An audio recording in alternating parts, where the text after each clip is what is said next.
Please all rise and join me in the pledge. I pledge allegiance to the flag of the United States of America and to the republic for which it stands, one nation, under God, indivisible, with liberty and justice for all.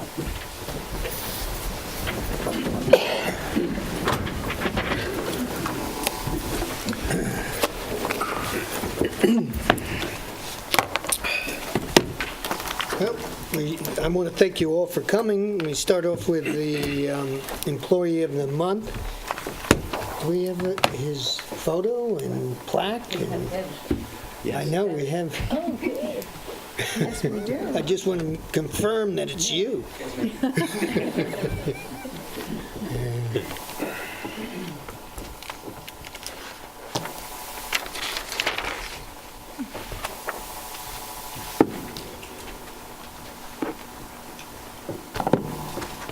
Candy. Thank you.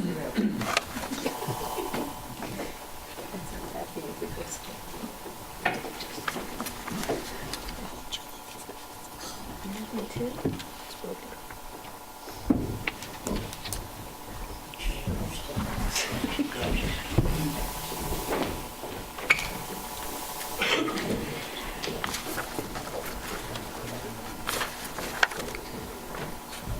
There we go.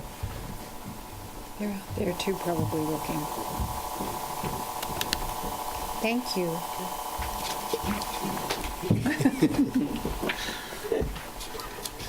Great. The important things.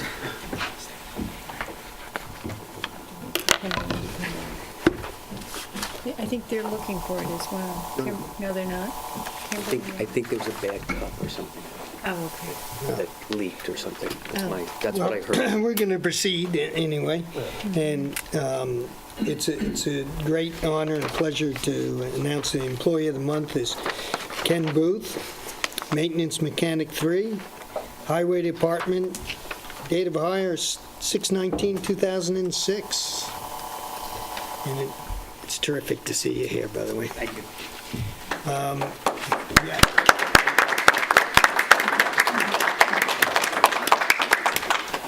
And I'll read what his supervisor wrote. The real important thing to me in reading it and about Ken is that I think it's so important for village employees to reach out to the residents, and this is clearly a case that it was done. And it's written, last week a village resident called me in the village hall to report a huge pothole on Flying Point Road, village side of the street. I informed the resident that she would need to come into the village hall so I could take the details on an action form or spend a few minutes on the phone with me so I would fill it out appropriately. She apologized for not having the time at the moment, but promised to stop by the next day. She did, however, mention where the pothole was located.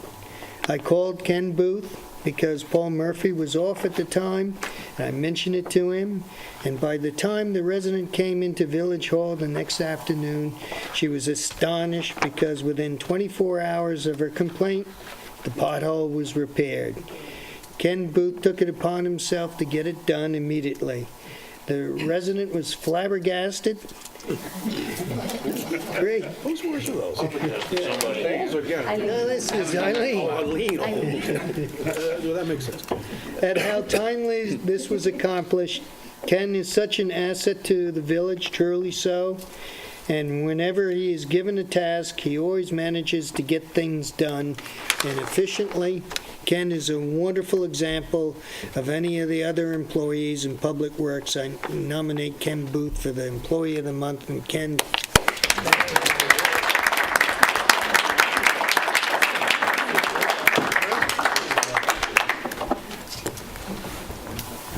Eileen needed extra space, too, right? Look this way, you two. Should be running the department. Get her done, Ken. I do want to add one thing. I have an additional relationship as the rest of the board does and the rest of the employees do with Ken. He is also the CSEA president. And what I want to say about Ken is that he understands when he's at work, and he as an example, what the mayor just read, and he knows when it's time to do work, and when it's time to support the men and women of his membership. He does so fairly, and he represents the village well as well. Thank you. And I think he's outstanding leader, and again an asset in more than just an employee. So I just want to add that as well. Well said.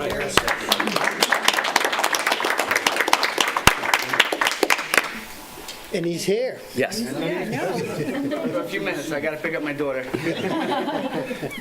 If can we could, leave anytime. All right, thank you. Mr. Mayor, I apologize for not having it here, but if we could, because the public may want to comment after they speak anyway, we have two people who want to present to the board potential capital purchases. Okay. So, Chief Epley.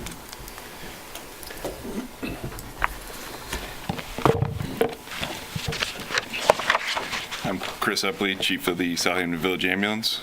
So what we're looking to do is purchase a new first response fly car. It's going to replace a 10-year-old 2009 Chevy Tahoe that has over 80,000 miles. It's really showing its age, and it's no longer reliable for emergency medical services.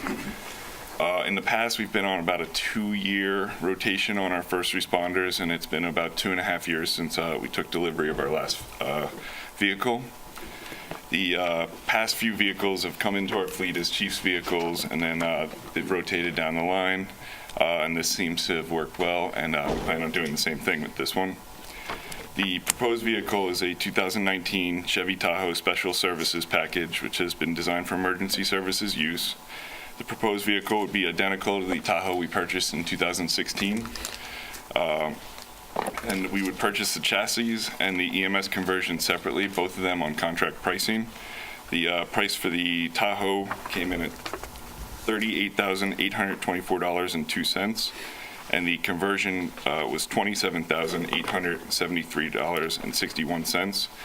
The conversion package includes a lights and sirens package, lettering and graphics that are compliant with New York State Department of Health requirements, installation of electronics, a climate control cabinet that heats and cools medications as necessary, along with an upgraded electrical system to handle all this equipment. So I don't know if you guys have any questions or... Can you maybe, because you explained to me, can you explain how the rotation of the Tahoes work, and how many you have, and the use and so forth, so that they have an understanding? So we have 3 chief's vehicles and then 2 additional Tahoes for first responders. One of them is staffed 24/7 by a paid provider, and the other is staffed by volunteers. It's also used to get to and from class, for snow emergencies, beach calls. It's used for towing of our trailer. So basically what we want to do is purchase a new vehicle to come in as the chief's vehicle, and then our other chief's vehicles will move down the line, and then the 32 truck, which is our second assistant chief's vehicle, will become the paid first responder vehicle, which is called 80, and then 80 will become 81, which will be used by the volunteers for all the purposes I just mentioned. And Chief, could you also explain, because I think a lot of people too, they see with the new vehicles running around, and what our jurisdiction is. It may not be the actual mileage on a vehicle, although this one, has a particular amount of miles on it, but it really boils down to, because of all the equipment and the usage, it's about the hours on it. So explain really what the wear and tear these vehicles get. I mean, they get hit hard, because sometimes if it's 15 degrees outside and we get a call and it's a high priority call, they're going to be starting them, and we're going to be running them as hard as possible. They go on the beach. They get used in the snow a lot. They get used quite a bit. I mean, if they're on a scene of a long period call, they'll be running the entire time just to keep everything cool, because we actually have plugs on the trucks, so they actually plug in when they're off. So for a long period of time, that works great with the climate control cabinets, but when they're not near the facility, then we have to use the engine. So they rack up a lot of engine hours, and they get used a lot. So. And that's to cool the medications and such that are on the vehicle. So I have a question. This is being purchased for the chief, the new chief, and this is the most up-to-date vehicle that the fleet will have, really, Yes. the newest and the most up-to-date. So when you have a first responder go out, Yep. does the chief go too? Or? Yeah, generally the chief will go. I mean, not. To me, this would be the vehicle for the first responder. I understand. Have at his So fingertips. the thing we did that, I think, a few vehicles ago, and the wear and tear that we got on just the first 2 years from that it made it actually we had to rotate a vehicle out quicker than normal. So that was the. Why? I don't understand that. They just get used harder when there's the shifts every 12 hours. It's a different person coming in. Some people like to try and run the car for longer periods of time. They like the heat at this. Everything's just used differently. So that's the when it's assigned So to. we buy this for the chief, and the others get rotated down. Yep.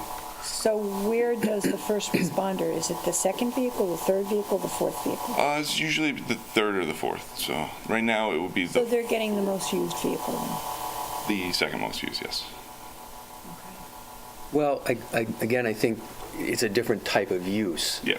So what I think I'm hearing the chief say is that the real hard use Is the first? Yeah. is the first responder. So now you've used the vehicle for a couple of years. You've gotten a little bit more standard use Yep. out of the vehicle. It then, from a fleet management standpoint, makes sense because if you give the new one to the first responder, what ends up happening is every couple of years you have to buy 2 new vehicles as opposed to every 2 years you buy 1 vehicle. That's kind of what would end up happening. It's a heavier use. It's a 24-hour, 7-day-a-week use, whereas the chief's vehicle, they go on most of the calls, but it's Just a not. thought. Yeah, no, it's Part of the great. standard, as they call it, SOP, standard operating procedure for rotation and replacement of vehicle, replacement schedule. And then when they get out of, and a lot of the vehicles too, in all the departments, when they're done in the SVVA, then they even get used by other departments and maybe at DPW or somewhere else. And then when they finally really had their life in the village, then they just get sold. So that's how it Well, works its way down. in your defense, Chris, and the general public should know that emergency vehicles really don't wear out on mileage. Yeah. Because at 80,000, that engine probably has 1,300 hours on it in running time because on emergency situations, you leave the car running Yep. and you've got to leave it idling to keep all the medications and stuff cool and be able to move it and sitting there with the electric and the lights going and stuff. So, the public should realize that these emergency vehicles have a lot more mechanical wear on them than they do actual tire wear. Yep. That's- The only thing I would ask you is don't tint the 2 side windows. It's actually funny. I'd put that in the email to the contractor. I didn't want them tinted because it's hard to drive at night with them. So. Well, it's hard to drive at night, and the general public should be able to see who's driving the vehicle. It's just that it does keep it slightly cooler inside during the summer. I'm That's sure. the only benefit. In the And it past. looks cooler. Window down. Let me see. Any other questions from board members about it? Are we going to do a separate resolution to go ahead with? Are you going to wait? till No, the we're going to wait guy does because the his? public needs to speak, and then I have a resolution ready during the regular packet. Okay. Great, thank you. Thanks, Chief. And Gary has,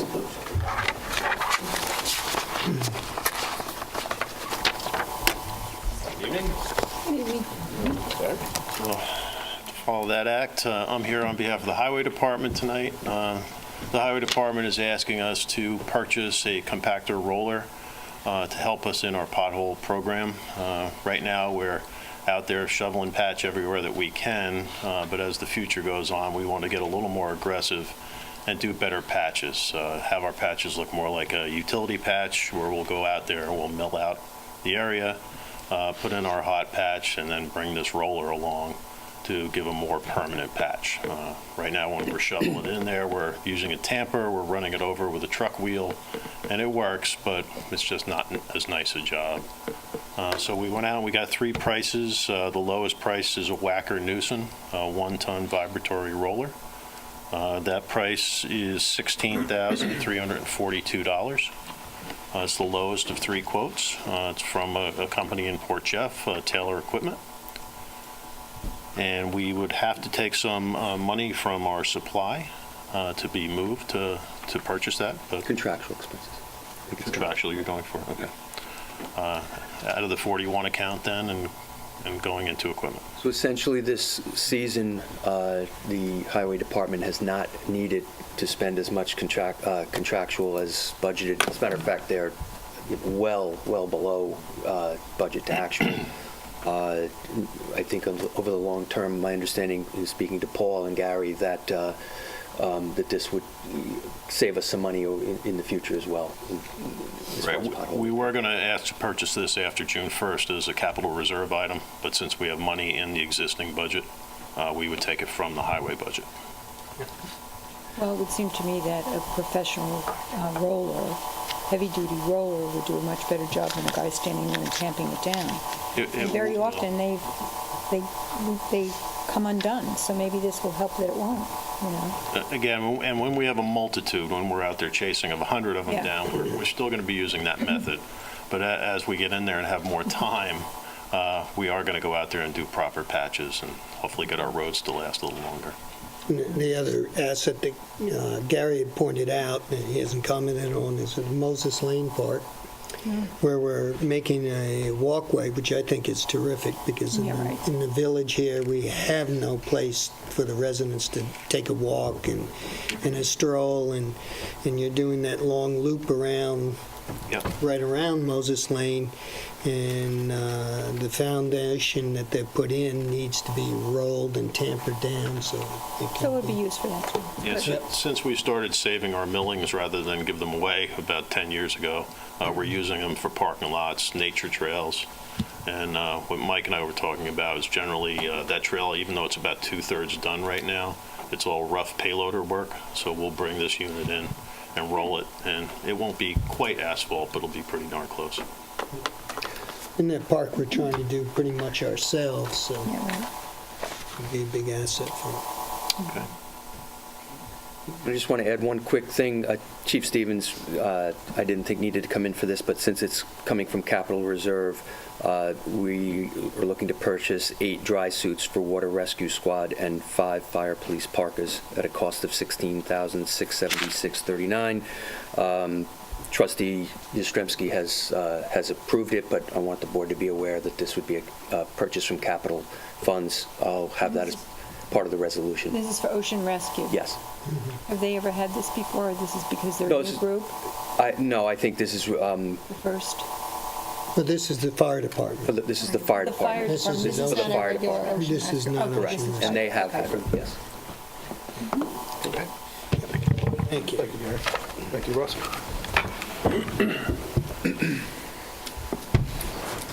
All right, public comment. I think we have Deidre Von Esten. Is that in relation to the subject of the leaf blowers? No. No, if you No, you want to. can wait to You talk. could wait if you would like then. Okay.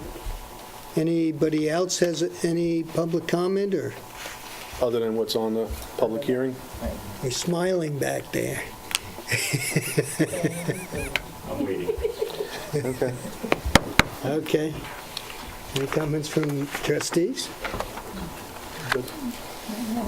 Then we have no board presentations, so we go to our public hearing. And first public, we have 5 public hearings to go through. First one is the proposed local law construction of an accessory building. So I'll make a motion to open the public hearing in the proposed local law construction of an accessory building. Second? Second. All in favor? Aye. Mr. Mr. Mayor, if I may, this has been on your calendar since January 10th, February 14th, February 26th, and continuing tonight at the last hearing. It was held open for consideration of the Suffolk County Planning Commission report, which you received on February 21st as a matter of local determination. You also received a letter dated March 1st from the Village Zoning Board, who supported the changes, particularly with accessory structures as to waterfront lots, but asked you to reconsider the suggestion on corner lots in that they believe it needs further case-by-case scrutiny. Similarly, you received a letter dated March 7th from the Village Planning Commission supporting the changes to the waterfront lots. However, similarly suggested that you reconsider the case-by-case scrutiny for corner lots. So what you have before you, this is also a brief discussion with the board last meeting. The board had similar concerns. You have a proposed local law that would only amend the provisions with respect to waterfront lots and basically eliminated the provisions for corner lots, and you can consider that in the future at some other time. So if there's no other further public comment, you could close this tonight, and you have on your desk a proposed notice of adoption. Okay? You could close the waterfront you're talking The about. whole Right. proposal. Yeah, all of it? Okay. Yeah. They're two separate applications, right? Yeah, well, there's a little confusion here. No, it was Did one we- local law. Yeah. And what you did is remove the consideration on corner lots altogether. Yeah. It was just the waterfront lot. That's it. And the ZBA also weighed in on this. Correct. So are there any comments from the public in regards to this local law? Any comments from the trustees? No. So I'd make a motion to close the proposed local law construction of an accessory building. Second? Second? All in favor? Aye. And then I would make a motion to adopt the resolution on the proposed local law construction of an accessory building. This would be local law number 1 of 2019. Number one. Second? Is there a That's second? right. Second. There's a- Second by trustee Hattrick. Roll call vote. Trustee Yashtremski? Aye. Trustee Allen? Aye. Mayor Irving? Aye. Trustee McGann? Aye. Trustee Hattrick? And aye.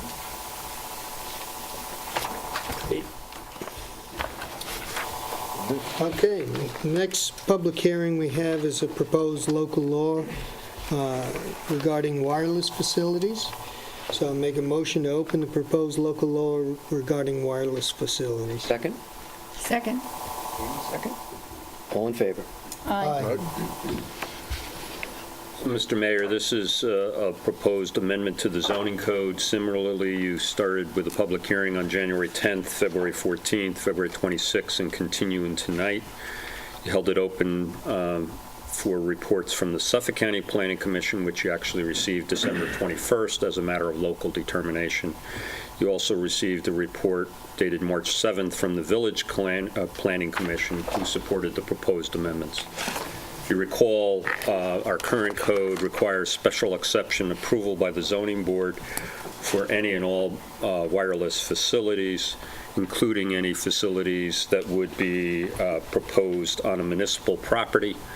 The board sees that in light of recent amendments to the federal law, that the review and consideration of minor facilities, particular on municipal properties, should be given other consideration. So this law would basically remove the special exception review for 3 exceptions, all having to do with municipal properties. Okay. Any comments from the public? Any comments from the trustees? I would just say that, the installation of wireless equipment is becoming a bigger and bigger entity in not only in the village. You see more and more repeaters and stuff being installed, and it is proactive approach to have a law in effect.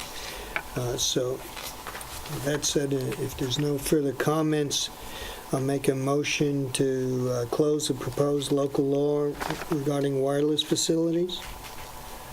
Second? Second. Trustee Allen? Roll call vote. Trustee Yastrzemski? Aye. Trustee Allen? Aye. Mayor Irving? Aye. Trustee McGann? Aye. Trustee Hatchett? So you also have in your package a proposed notice of adoption, and that would be considered local law number 2. Okay. Oh, yes, we got Yeah. it ourselves. It's okay. Oh, Good practice. yeah. Do we have to do it again? No, what happened is, he didn't close, the mayor did not close the meeting, the hearing. Hearing. Which you did. He did, he Which I closed the did. hearing, but he didn't ask to adopt the law. Got it. I didn't have a second. There we go. Very So you need good. a vote now. Yes. I'll make a motion to adopt the proposed local law concerning wireless facilities, which is local law number 2. Second? Second. Trustee Hatchett? Trustee Yastrzemski? Aye. Trustee Allen? Aye. Mayor Irving? Aye. Trustee McGann? Aye. Trustee Hattrick? Aye. Okay. Then, Mr. Mayor, may I suggest the next 2 local laws you've been holding in tandem, and you might want to Right. consider opening them both at the same time, because a lot of the comments relate to each other, and you can take them all at one time. yep. Yep. So that would be 3 and 4, so I'll make a motion to open proposed local law annual registration of landscapers and proposed local law nuisance and unnecessary noise from construction and property maintenance. Do I have a second? Second? Second. All in favor? Aye. Can I ask one thing, if you may, Counselor? On the annual registration again, a little clarity to refresh my memory again, what we're asking on that?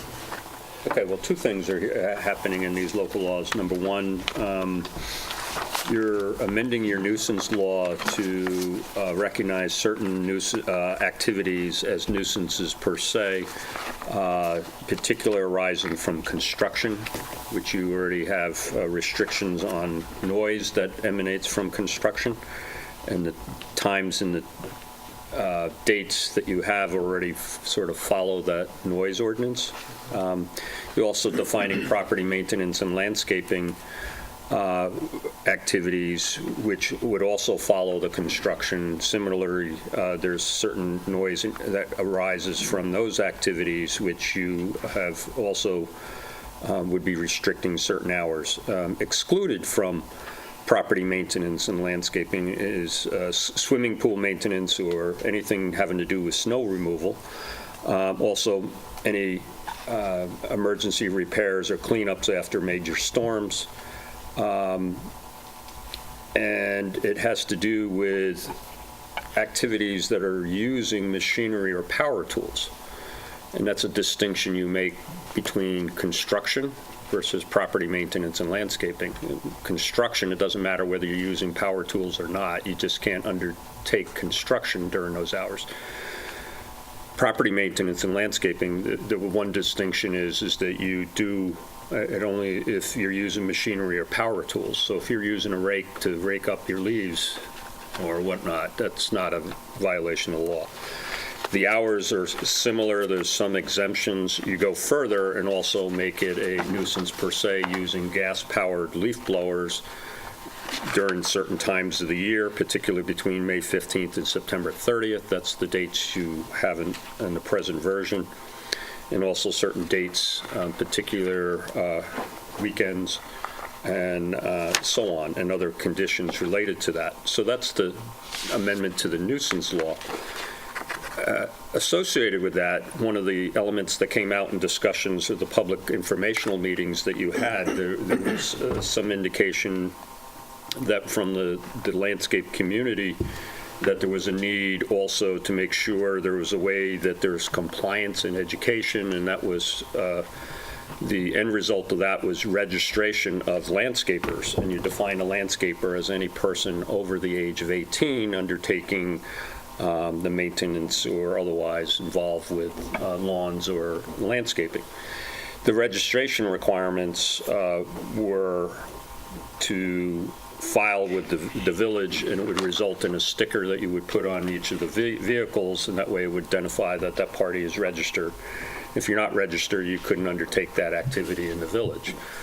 To get that registration, the one requirement, and this was all modeled after two other villages, particularly the village of Irvington, who's undertaken this now for almost a year and a half, was that they would have to submit proof that they have a current Suffolk County home improvement license, as well as other things, including proof that they have certification of completion of the Suffolk County nitrogen fertilizer turf management course if they're engaged in that kind of activity, and similarly a New York State DEC certificate if they're involved in use of regulated chemicals or pesticides. And that's the registration requirement. The issue on we've been discussing here is the registration requirement, including the Suffolk County license. As you know, the Suffolk County Home Improvement License is required in the village, but currently there's a question at the county level whether it includes just pure maintenance of lawns. So if you're only engaged in maintenance of the lawn versus actual landscaping activities, planting or otherwise, or tree maintenance, clearly they say it is. But the other aspect of just mowing a lawn seems that they currently don't regulate that at all, but this is part of the gap that this registration brings to the table. So currently the village has nothing. Nothing. And the only thing it goes by is what you just mentioned, that the county requires. County requires a home improvement license, but they don't require it per se for someone that was just engaged in the mere act of mowing a lawn per se. So if they're doing other landscaping activities, they do require a license. So we're widening the scope to, as you simply put it, somebody who just has a couple of mowers on the back of their trailer driving around, they are now fall under this? Correct. Fall under this? If adopted? Yes. No, I thought That's they what you're wouldn't. I proposing. thought if they were just mowing lawns, they wouldn't fall under this. But if they were, No, they would If they need were your plant- village registration. they still would. But and That's why I'm under your asking. proposal, they would. Okay. And the Suffolk County Home Improvement License. Correct. I thought they only needed the Suffolk County Home Improvement License if they are doing tree work, landscaping, bushes, hedges, but if they were just mowing lawns, they didn't need that. That's the current law in the That's- county. That's how we have it. But That's how we have it as well. That's correct, right? You're requiring that license to get the asking for that. registration. Who you said the municipalities or who that have this already? Irvington and who else? I don't have the other one right off the top of my But head. it was two that this is. That have taken Right. similar approaches, yes. Okay, thank you. But neither the town nor the county includes maintenance in their certification. In their definition count- of right. The landscaping. count- They have no definition Right. of landscaping. But for maintenance, that word is omitted in the... They don't say that in their County. definition of home Right. improvement, right? So if there's someone in the village who is working and mowing just lawns and going from house to house mowing lawns, they have to come and get a license from us. Are they required now to have the Suffolk County Home Improvement License if Suffolk County doesn't require it? I'm confused. They may. Yeah. It's up to the county, but it depends on what activity they're engaged If they're in. just mowing lawns, let's If just, they're let's just just mowing just mowing lawns. lawns. I don't think they need it currently. Can they still get the license from the village? They can get the county license. They can No, ask the for it. village. Will the village not give a At license this point, unless you your have? proposal is that to register, they would need a county license regardless of the activity So you- they take place. But they don't have to register if they're only mowing lawns. Not the way our legislation is written Okay, today. that's what I want. It's tied to the I want Suffolk the County. public to understand Right, that. but that was the issue that we need to discuss today. Yeah. Because if somebody just mows lawns, and I think we should throw in leaf blowers under the Suffolk County Home Improvement License, today, that's not included. But our legislation is requiring those individuals who perform that work in the village to show us the Suffolk County Home Improvement License. just even mowing lawns? Yes, And they never had to before. and they never had to before. Okay, so that's Right. that answers everything. I Yes. understand that now. So hence the discussion tonight. Any other comments? No, I wanted that cleared up. Public, I know you have some comments. Thank you. Brenda. That was the point.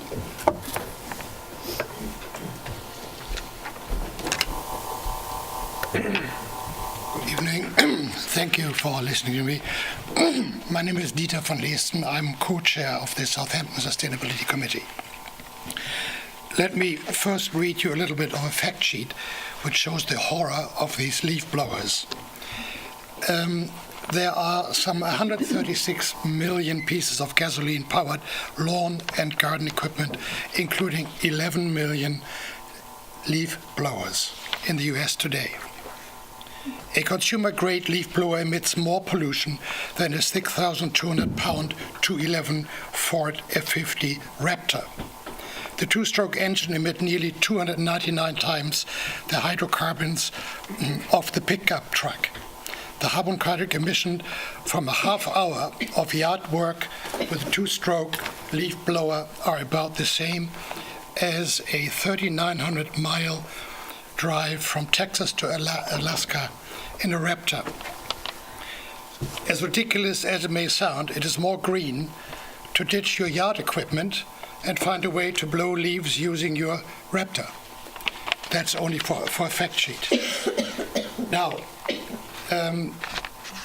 as Carl Grossman wrote recently in the Southampton Press, there is a huge amount of activity across the USA to stop the leaf blowers.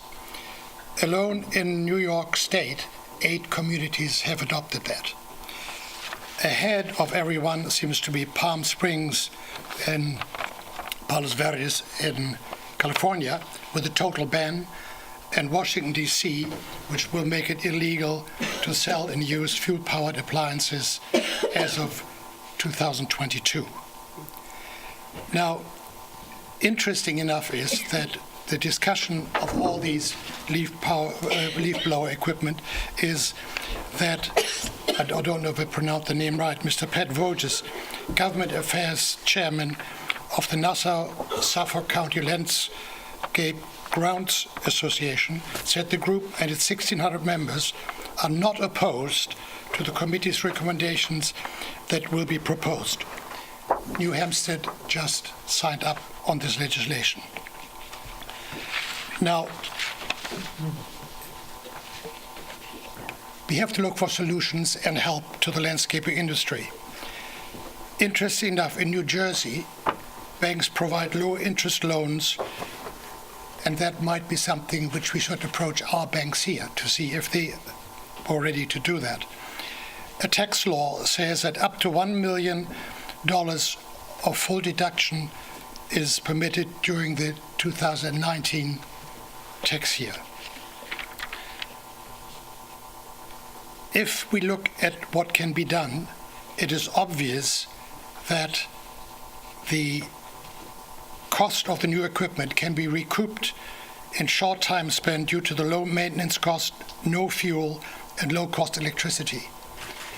Combined with the law of putting all these people on permits, it will really reduce it.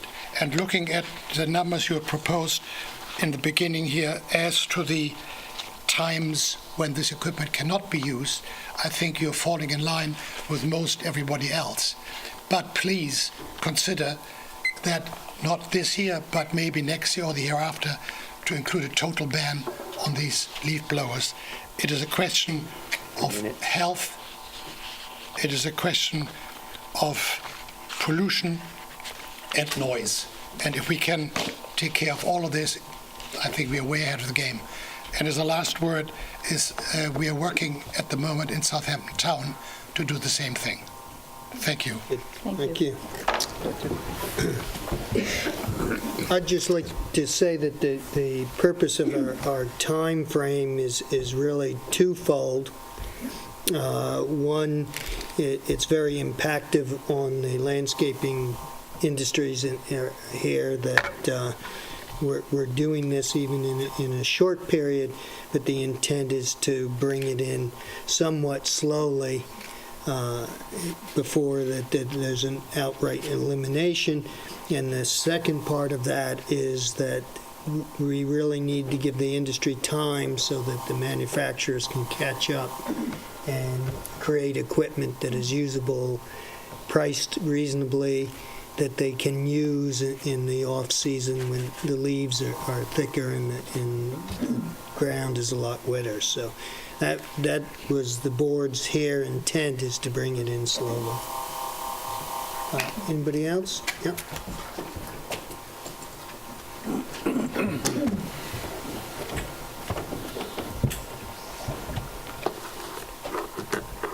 It's awful to get old. I am Pat Voges, the Government Affairs Chairman for the 1,600 members of the Nassau Suffolk Landscape Grounds Association. And every time I get interviewed by Newsday, I want to get up early the next morning to see what I said. Sometimes they take it out of context just a little bit. I made that comment, but I was referring to the questioning of the times being used, the leaf blowers. Not that I approve the whole law completely. So to get that cleared up, I only have a few comments about it. First of all, you were talking about consumer affairs. I sit on the Nassau County Consumer Affairs Board, and I believe that your definition of the Suffolk County mowing is wrong.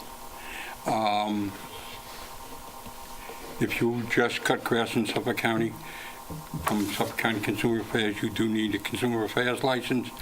The reason for that, the same as Nassau, is it shows that the people working on your properties have the right insurance, okay, have the right knowledge, okay, have background checks, okay, and the biggest thing is the insurance, because if we're not insured to work on your property, then it makes you liable. Okay, if we don't have the right workman's compensation, that makes you liable. So that's one of the reasons that we suggested the Consumer Affairs license to start with. Okay, to protect your residents. And again, I know for a fact in Nassau County, if you're just mowing, it covers it. And I believe in Suffolk County, the only exemption is somebody under 18 years of age that has 10 stops or less and does not move their mower by motor vehicle. Okay? So that's kind of, as far as the landscaping laws. The thing that I don't understand in the landscaping law, and I've read it and I've listened, and what's the difference between the $250 fee and the $100 fee? What's, I don't understand it. What's the difference? This is a company and this is a what? We just worked out a law with Village of East Hampton, and what they did, if you were trying to protect the little guys and charge them less than the big guys, which is fine, they increased the cost of the stickers on the trucks. Mm-hmm. So a guy's got 20 trucks, he's got to pay a hell of a lot more money than a guy's got one. Just a suggestion. And again, as far as the consumer affairs things go, if you have the license for DEC, state license, which we're hard to do our job if we do not. I mean, even if we're using minimum risk pesticides, quote, quote, organics, we have to have this license. We have the right insurance, and we have the right insurance, which is the expensive thing for consumer affairs. So that's kind of where I'm at with that. The only other thing I really have to comment on, would like to comment on, is the times of the gas power blower. And you said it yourself, until the other blowers are efficient enough. The only thing I'd like to question in the time, especially in a village like this, where it's a summertime village, give us till Memorial Day. Give us to 3 days before Memorial Day, because we're rushing like heck. Get a couple of bad days of rain, and we're not going to have your village looking the way your village is supposed to look, and the properties in the village looking the way they're supposed to look, if you don't give us till Memorial Day. And I agree with you 100%. The electric blowers are coming. Okay, they're getting better all the time, but they are not there yet. And I like the whole thing about that we can use them in the summertime. That just makes our life so much simpler. And when we get rid of the gas blowers, I have no problem with that. But give us the Memorial Day. That's all I got to say. Thank you for letting me address the Mayor, may I ask the speaker a question? Sure. Mr. Voges, you indicated that... That's my father. Okay. My name's Pat. Pat? Okay. You indicated that you sit on the current Suffolk County? No, Nassau County. Okay. I sit on the current Nassau County board. Okay. Nassau County has a different statute than Suffolk County, but I'd be very interested. You stated that Suffolk County does regulate lawn mowing. Yes, they do. Do you have any information in writing or any instance? Because we've been asking them, we've gotten nothing in response. I will get you that. That would be great. I mean, I don't have it with me. No, but if you could send it to us, that would be great. And Pat, when you mean consumer affairs license, you mean the official name, which is the Suffolk County Home Improvement License. Okay, just for the... Right, okay. Again, the biggest thing in our industry is the DEC license. Right. And quite frankly, we can't do the job if we don't have one. And it's protecting you guys. And you're protecting your residents, and that's kind of what we're looking for. Okay. Thank you.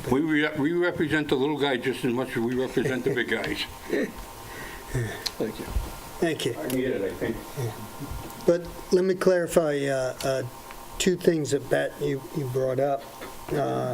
One, the registration fee isn't written in stone. When we were looking at the legislation, we were just trying to cover costs of printing decals and having somebody available to fill in the form. So it's not written in stone on the amount.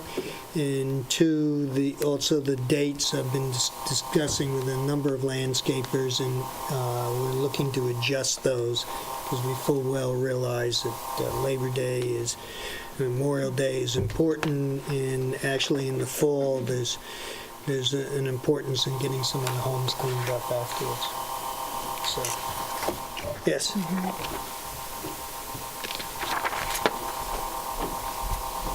Orson Cummings, 57 Walnut Street.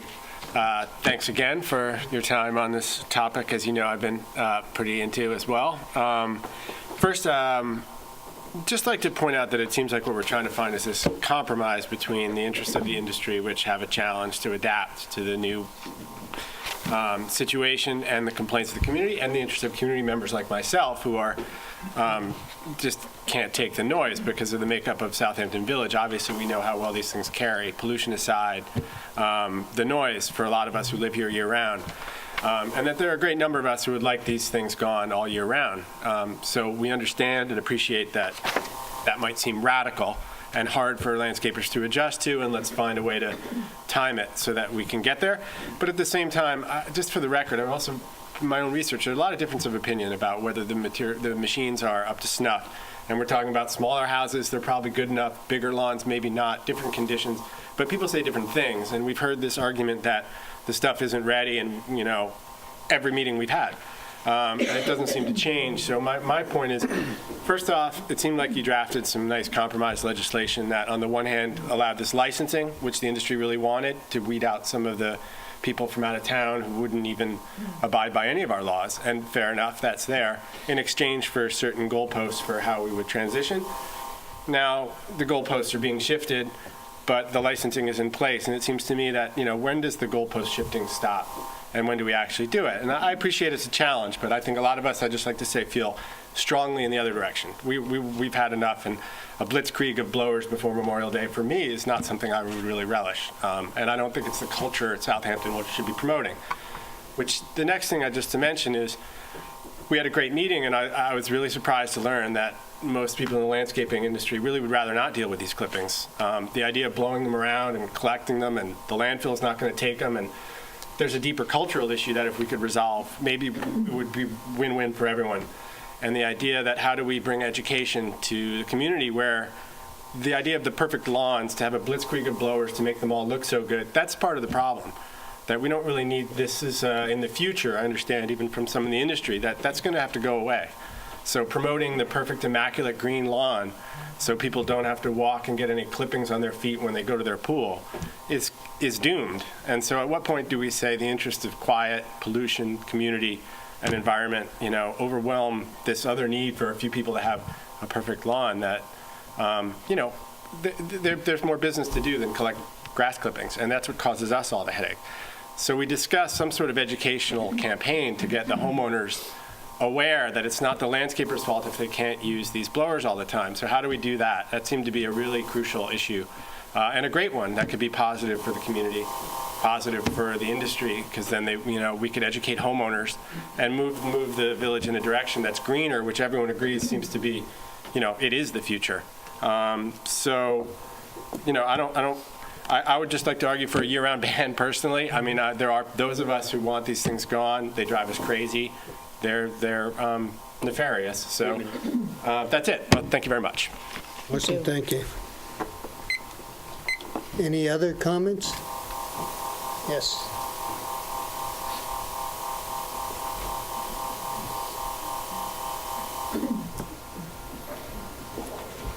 Good evening. I'm Mackie Finnerty from Willie Street. And I agree with everything that he just said about this.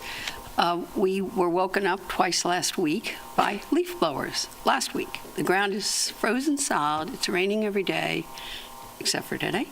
And you absolutely couldn't sleep. 5 properties adjoin ours. We're in a tiny village property. And just the way it was drawn initially, there are 5 adjoining on our side of the road. And pieces of 4 across the street. So already they were out there leaf blowing. They were leaf blowing from 7 in the morning till 3 in the afternoon, 3 guys on a tiny lot where the owners come about 8 days a year. They have wonderful maintenance there. They're nice people. It's well kept. When you say postpone this until Memorial Day, I almost fell off my chair because we're already not sleeping. And it's not because I sleep until 8 o'clock when they're supposed to start. They just violated. And there are people on our street who've kidded about. They go out in their nightgowns screaming at them. We really shouldn't have to do that. As I'm sure you read in the paper, looking at our school district, we're expecting in a few years we're only going to have 2,000 kids. I understand that the upcoming census, we might end up with 2,000 people in our little tiny village. We are the ones living here. Everybody's keeping their houses beautifully. That's really nice, and I appreciate it, and I love living in a village like that. But as that ratio shifts, this problem becomes worse and worse and worse. There's not the local people doing their stuff, and so it's, as I say, we already have a problem. I am concerned about the licensing thing because the various people who work on our house, we always did all our own stuff till about 2 years ago, and this year I'm turning 80 and I'm thinking I need more people helping out. But they're local guys. The guy down the street, he comes after work. Another guy comes on Saturday morning. We don't want our leaves blown. We mulch our lawn. We tell them they must use a mulcher. So the grass clippings go right on. Now, you wouldn't think we look like an estate. We don't. But we have a nice lawn. It looks fine, and flower gardens. And so all that goes right back into the soil.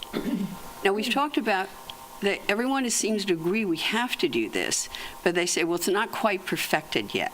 If that was a standard for everything, we'd still be on a horse. You know, we can't wait till the best car was ever invented. We can't wait for the Tesla. We can't wait for the best refrigeration. We have to move with what we have for the time we have and keep improving it as we move along. So I'm hoping you won't use that standards, and I'm sure you all heard on the news this week the top environmentalists saying, we can't wait to 2050 for this stuff to happen. We have at max before it's never reversible until 2030. And that was big news this week. So I really don't like it to sit here in our very educated village that is able to do this and say, well, wait till the best machine. Wait to blow the leaves the best way. That's not necessary. We can't wait. We really can't wait. We can't wait for ourselves. We can't wait for our children. Please pass something soon, and at least from May 1st until October 1st.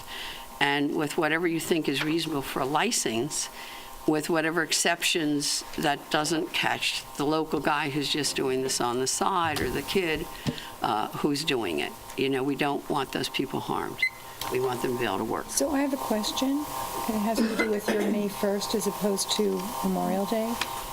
When you had asked about Memorial Day, was that because spring cleanup is so difficult that you're concerned that the blowers that we're requiring people to use all summer will not be good enough for spring cleanup, and spring cleanup goes anywhere from mid-April through May?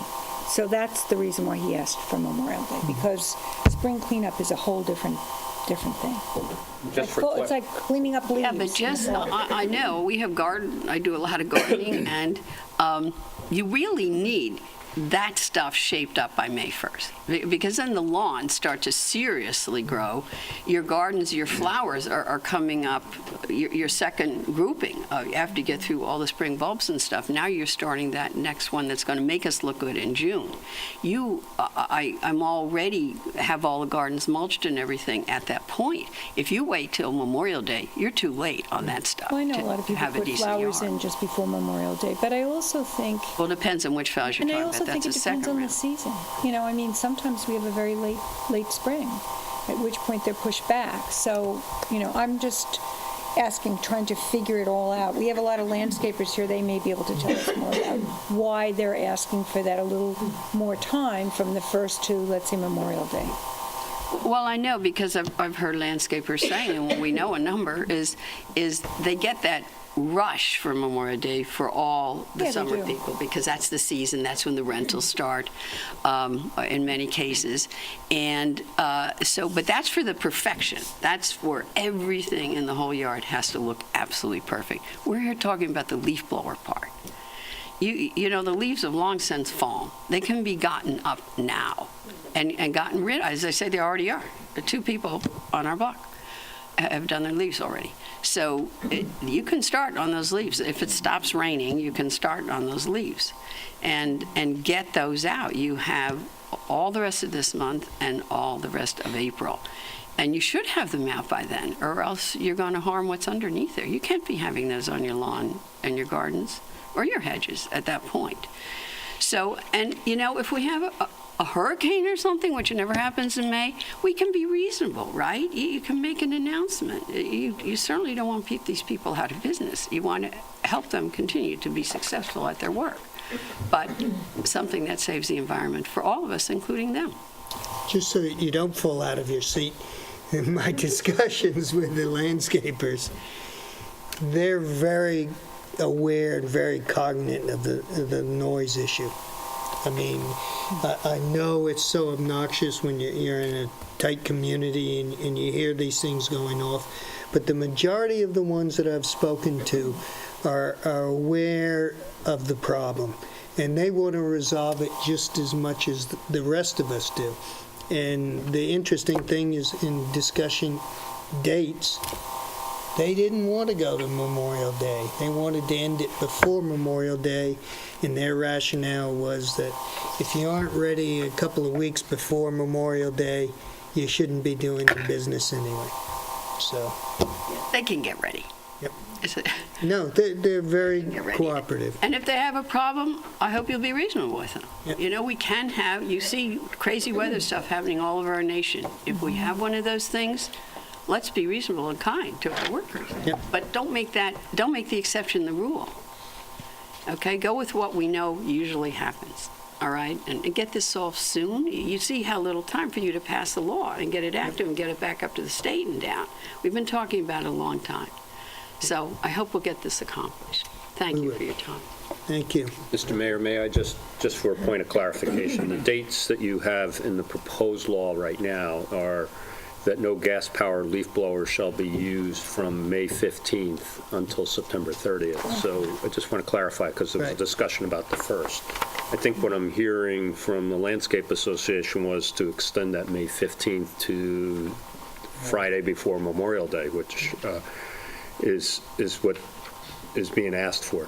The other thing is, with respect to emergency or cleanup after major storms, that's already an exception, so. It's Memorial Day 27th of May. Any additional comments?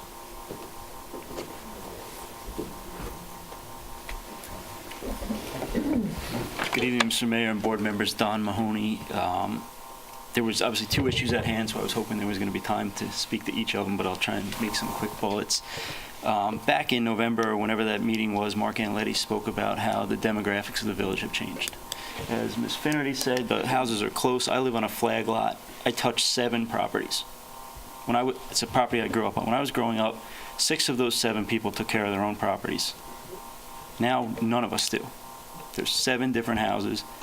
There's only 2 of those 7 that are year-round residents. So the demographics have changed, and that's put a demand on the service industry.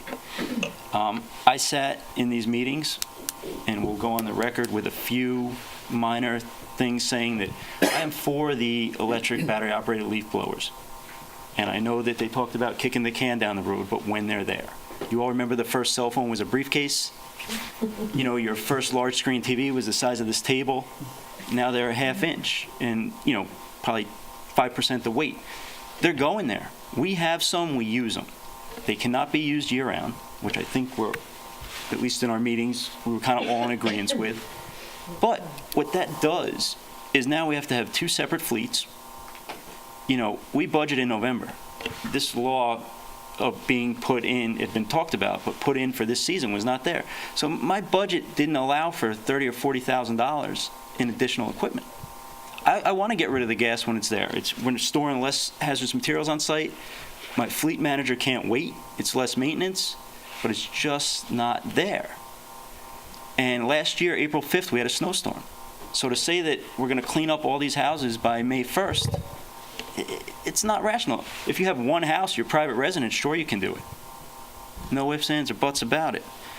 But I think that going to Memorial Day, if we get a late start, all right, this year, the visas are a mess. Many of us aren't getting a lot of our employees that we've always got legally in the past. So if you're down, whether it's 2 people or 25 people, the window gets closed even more. So May 1st just really isn't realistic. On the licensing, it was brought to my attention in the last 48 hours that the village is now wavering on this, and I just heard the woman say that she has the local guy that does her lawn. Well, is he paying sales tax? Does he have any licenses? So you're going to let the guys that are operating around the system keep going and not have to get licensed, but penalize, if you will, the legitimate contractors? I can't understand your rationale. It's ridiculous. If someone has 2 employees in 1 truck or a fleet, if you're running a legitimate business to pay a couple $100 every few years for a license, if they're telling you that's going to put them out of business, I hope you're not believing that. That's just ridiculous. It means that they don't have the insurance that's needed to get the license. And it's the thousands of dollars in insurance that they can't pay. It's not the $200 or $300 fee to Suffolk County Department of Consumer Affairs. So look at the big picture. Everybody should play by a level playing field.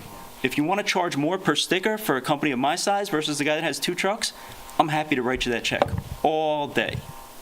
But to say that this guy shouldn't need a license because he's my neighbor and works after his regular job, so most likely he's the one that's working outside the hours, causing noise at 7:30 at night, that's aggravating everyone, that's ridiculous. I just don't understand the village's rationale on that. And your law excluded the village, the Meadow Club, the Bathing Corp, I think Southampton Bath and Tennis. How many people on the board are members or have family members there? You guys probably realized your maintenance budgets, what it was going to do, and let's exclude ourselves. You know, if you want to level the playing field, if you're going to enforce it on us, you got to enforce it on yourself. It's not fair. So I just think that the licensing is very important, regardless of the size of your company. You have to level the playing field if you're going to do it, or don't bother doing it at all, which would be a big mistake. Thank you, Don. Thank you, Don. Don, I'm in total agreement with you, 100%. The licensing, I don't think we've wavered at all on it. We're just questioning, what is required to get the license and how do you do it. And You make them get the Suffolk County license. Don, you got to speak at the podium. If you base it off the Suffolk County license like any other law, I sat through a New York State Department of Labor meeting Tuesday night, U.S., and the Fed said, here are our guidelines, but New York State is so much more restrictive. So you have the ability, as long as you work to the county level, you can make it a little more. And if you make it where the guy cutting grass needs it, your constituents should be happy because they're protected. Because without the insurance and without the DEC license, if you're doing any type of, whether it's organic or synthetic chemicals, you can't get that county license. So you hire someone that's not licensed, employee gets hurt on your property. They don't have workers' comp. Insurance company says, we're not covering it. It goes back to the homeowner. So by you putting a licensing law in effect that has these prerequisites, you're now protecting your constituents. So I don't understand what the negative is. Yeah, there is no negative. I think there was a question, the council had a question on whether or not regular lawn mowing required a Suffolk County license, and whether or not Suffolk County required you to have a license if you just mowed lawns. I can't speak that on record because I don't know all the code, Well, but I think that the village, even if it doesn't, the village has the ability to make that, you can go above and beyond Suffolk County. So you have the ability to do that, and in doing that, you're now protecting all your residents. So if you're going to put a law in place, why not make it that you're protecting your constituents? It would seem crazy not to. And you're going to generate revenue. Thank you. Any other comments? Yep. Thank you, Orson Cummings. I would agree with Don there, and the thing about lawnmowers is they equal leaf blowers, and so if you let someone mow the lawn, they'll come with the blowers, and they should be licensed, because then that's part of the whole package. So I definitely agree with him, and I would hope that would be the case. Thanks.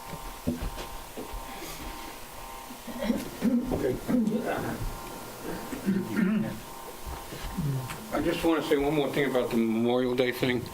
It's not just the cleanups. I got to get your landscaping done. I got to get your flowers planted.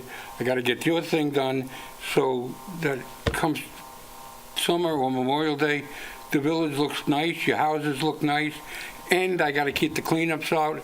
This year, yeah, it's an early season, but anybody out there doing it now, something matter with them, but we won't go there. It's the worst thing you can do to a lawn until it dries out a little bit. But you get a late season like last year, we can't get it done. And it's not just the cleanups, it's everything that we have to do in the spring. So that's kind of things what I got to say. Thank you for listening. Can I ask Wayne, does that provision also include, for the sake of argument, if there were an late April storm that, no, okay. Based on the dates. If there's a storm or other emergency, that's an exclusion. But we have it from the 15th, not the 1st. Right, it's May 15th until September 30th. What I'm hearing Mr. Voges say is take that to, not an exact Friday date, before but the Memorial Friday Day. before Memorial Day. Which is basically a week and a half. No, it's not. It's 2 weeks. He said, what is it? not even 2 weeks. Not even 2 weeks, yeah. Yeah, the 15th this year is the 27th. 1 week, week and a half. Well, 15th. Well, this 27th is Monday, so Friday would be, Make it to like the Thursday before Memorial Day weekend or something like that. Just give us enough time, much time as we can get. And to do our job. You have to come to the microphone. I'm not going to make it walk over. Any other comments? Fran, you gotta have a comment. I'm just waiting. What are you, the cleanup batter? Hi, my name is Mark Analetti. I'm a local landscaper. I've been fortunate enough to be born and raised here and be the third of now the fourth generation that's going to be landscaping in this community. So I do feel a responsibility to be part of this process. I know we've been part of these discussions, and I am concerned about the future for my kids, for whether it's pollution, whether it's climate change. I'm going to ecology-based landscape design seminars where people are being taught to think outside the lawn and privet hedge and boxwood landscape and getting into more of an ecology-based and a sustainable landscape. So that's a whole nother thing for another day. But the only thing I really want to ask here today is, I know dates, we're going to go back and forth with this. You guys are going to ultimately decide. I think Don speaks very well. I think his knowledge eclipses this entire room together in terms of his discussions with people at local and higher levels in these matters. So I do respect what his opinion. My question to you is, everyone has a plan. Like Mike Tyson said, everyone has a plan until they get punched in the face. How is this going to be legislated? How are you going to police this? The village is a big place.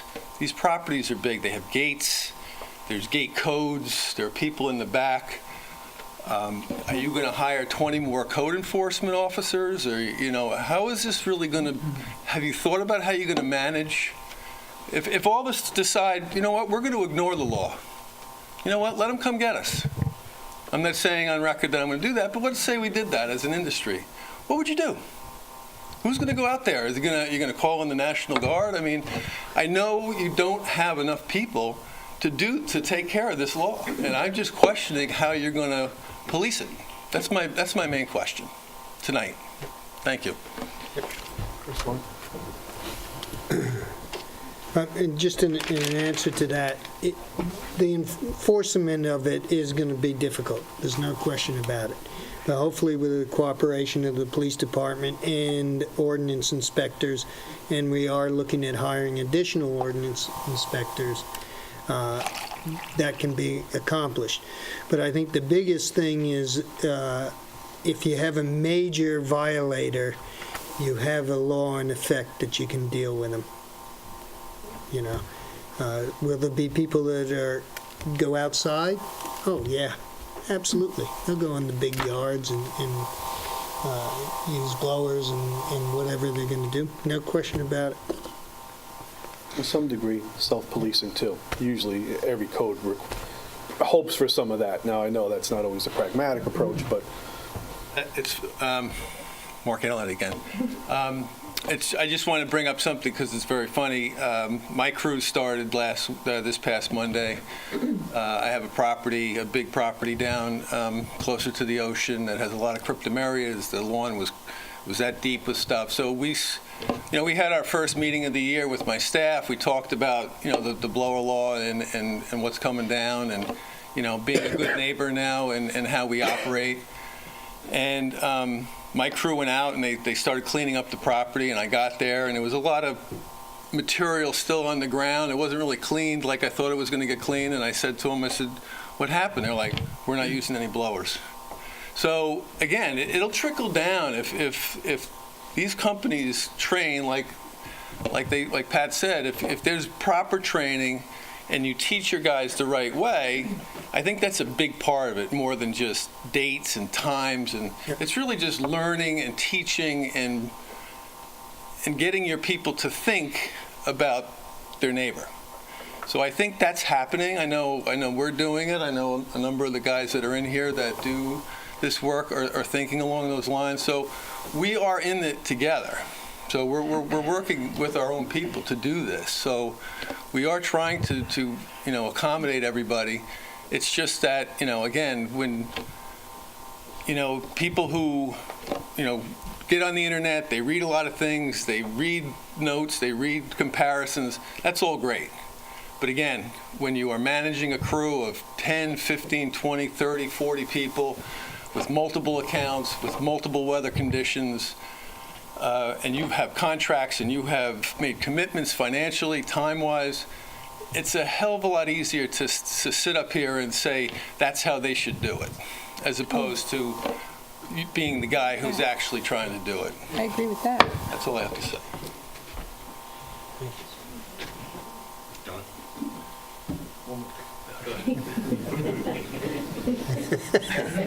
Sure. Don't tell me there's grass growing on the beach. Yeah, that's the problem. I got my lawnmower stuck on the beach yesterday. Francis Adam Chesky. Mark actually came by one day when I was raking the leaves out of the hedge, and he goes, "Oh, you still use a rake?" And I was like, "Yeah." But I do use a blower. But in certain things you do use pitchfork and a rake and clean up the big stuff and blow with the little stuff. But the dates, exactly. I understand everybody's concern. Last year, it was like a wet, like they said, had a big snowstorm in April there, and the ground was soaking wet. You don't want me walking on your lawn after it snowed and melted for a couple days. Like, you want it to dry out.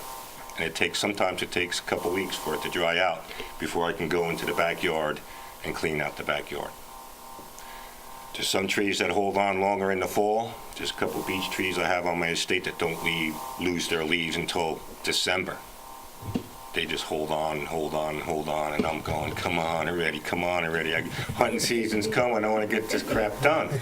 But they hold on. There's certain trees that hold on to their leaves longer than other trees, and other trees that will lose their leaves earlier. The timeline, it's hard. And Don, I understand, about getting licenses and stuff like that. And what about the kids that want to go mow a lawn or something after high school? Are you going to make them get a license to go mow the neighbor's lawn for $20 just to get $20? Or, what are you going to do? You're going to stop the, people that are illegal immigrants that come here to make money and make them get a license, which they should, and get insurance so they're insured. But how are you going to do that? It's a lot to process, and how are you going to get the word out? There's other companies up the island that work out here that don't even know what's going on here. They don't even know about this meeting. They don't know about leaf blowers. They're going to come in, and all of a sudden they're going to get this stuff off the trucks and start going, and excuse me, you don't have your sticker on your truck. What are you going to do? Give them a ticket, $4,000 and 15 days in jail? I mean, I don't know how we're going to, you're going to, like Mark said, I don't know how you're going to enforce this. You're going to have to, it's a hard situation for you guys. I understand that. And the leaf blowers, it's a tough situation. I'd rather not use, blowers, but there's situations where you have to. And you see guys out there like Mr. Cummings said, blowing the leaves. She's out there the other day saying there's people already blowing. People are doing that because they need the money. There's people out there that really need the money, even though they shouldn't be doing it or spending as long as they are on that yard. They're just trying to make their money. I understand. I'm all about having insurance and stuff. I have insurance myself. I've been doing it for 30 years, so it's a tough situation for somebody that just wants to cut a lawn after work. Like, I know a couple of the village employees, I don't want to mention their names, but they mow lawns after work, they get off 3 o'clock, boom, get their stuff, go mow a lawn just to get extra money. You mowing lawns? No. Nancy, don't. I'd like to. Actually, I saw you, Bill. It was you. It was years ago. I'd like You to were on the mow beach mowing the dune grass. I said. The pipe and blowers were running like hell. But anyway, it's a tough situation. I understand everybody's grief about the noise and the pollution and stuff like that, but it's like it's coming. It's like you said, the cell phones. You had this big suitcase, and now it's like this little computerized thing. So it's coming. It's coming. It's all coming. You just have to understand about the environment. I'm all about environmental. Believe me. people's houses on the ocean, they shouldn't even have lawns. It's supposed to be planting native material, and next thing you know, there's a lawn out there on an ocean dune all the way up to the top of the dune. I mean, come on. I don't want to throw anybody under the bus, but that's what's happening. That's what's happening. The house that just was built down on Dune Road, now they want to tear it down. Phew. I wish I had the money. It was only a $19 million house, so. Sure. And they're going to take 40 probably million, half of that 19 in just to get rid renovation, of it. 40 million home. And our landfills will get filled up with that stuff. And, Yeah, exactly, right. I mean, where are we gonna stop? Where are we gonna stop? 3 minutes, sir. Sorry, my 3 minutes. But I just want to say something. I think Don is right, though. There has to be an even playing field. Yeah. And I don't. If you're going to do it to everybody, everybody's going to have to do it. that- Just like you said, the Meadow Club, the Bathing Corporation, everybody, the village itself. But I also have to say, you're talking about the kid who mows lawns after school.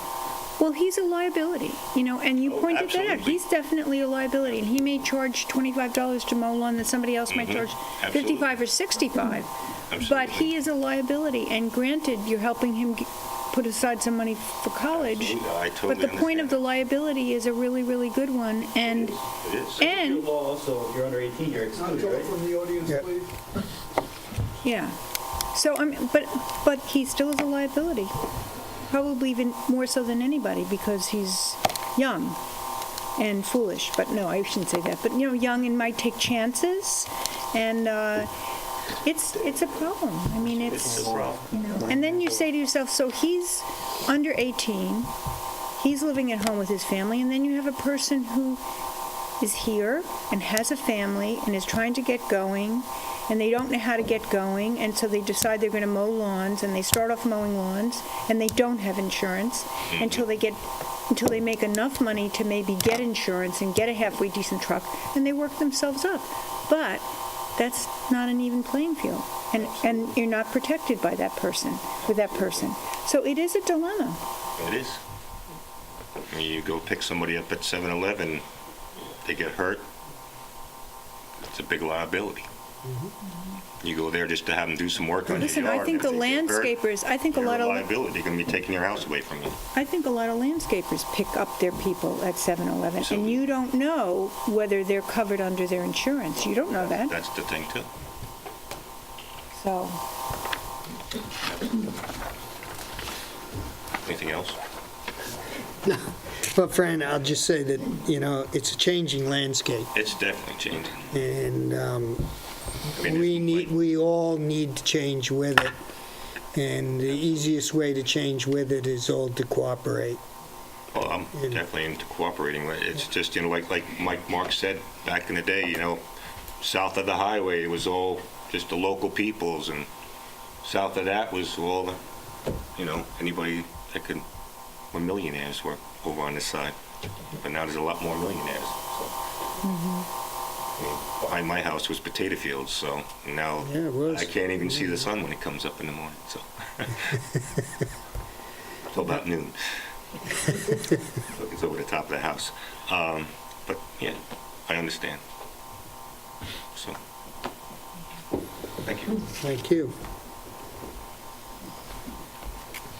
Any other comments?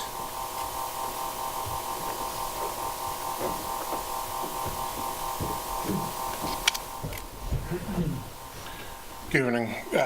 Evan Dacko. I'm the president of the Suffolk County chapter of the Suffolk Landscape Grounds Association.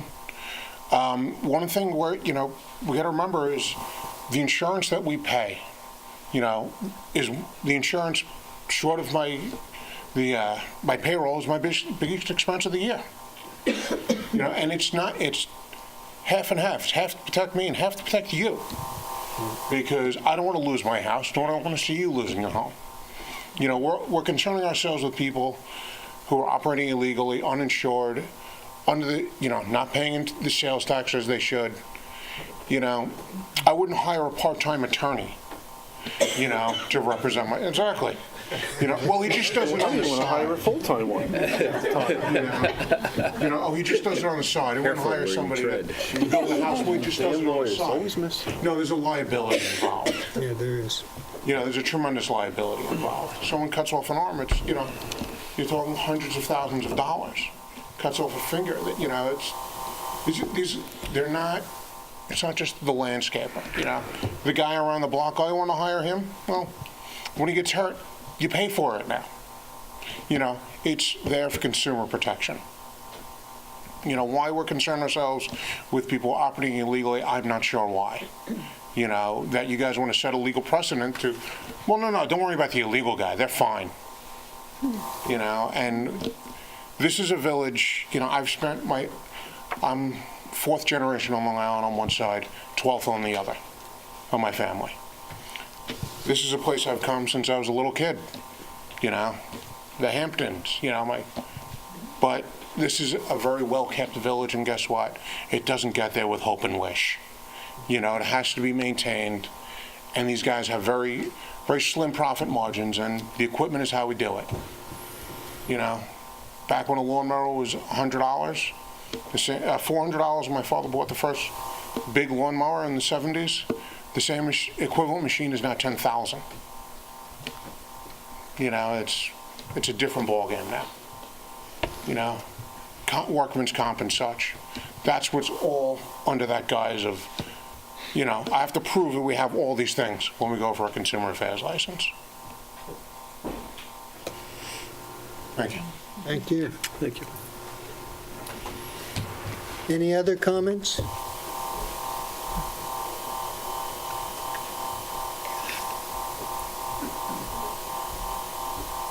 James Ruinski. It's more about enforcement. I'm all for everything. You see the parade of vehicles coming down County Road 39, Sunrise Highway. They're going into the town, into the village. How are you going to get them to get their stickers, notify them? Are you going to knock on doors, trucks of people working in the village and say, you need to have this? Are you going to now start patrolling for illegal fencing? There's a lot of illegal fencing going on in the Southampton Village. I saw one piece of property fill in wetlands because he didn't want mosquitoes. So there's a lot of enforcement that's going to have to go on other than just blowing, leaf blowers. So I see 6 and 7 foot fences in front yards. Most of them are south of Hill Street. So these are getting by your code enforcers now. I know you spoke about possibly raising the fence limit in the village. I don't think you did yet. In the front yard, it's still 4 foot. I see 6.5, 7 foot fences going up in front yards. So don't take it out on us.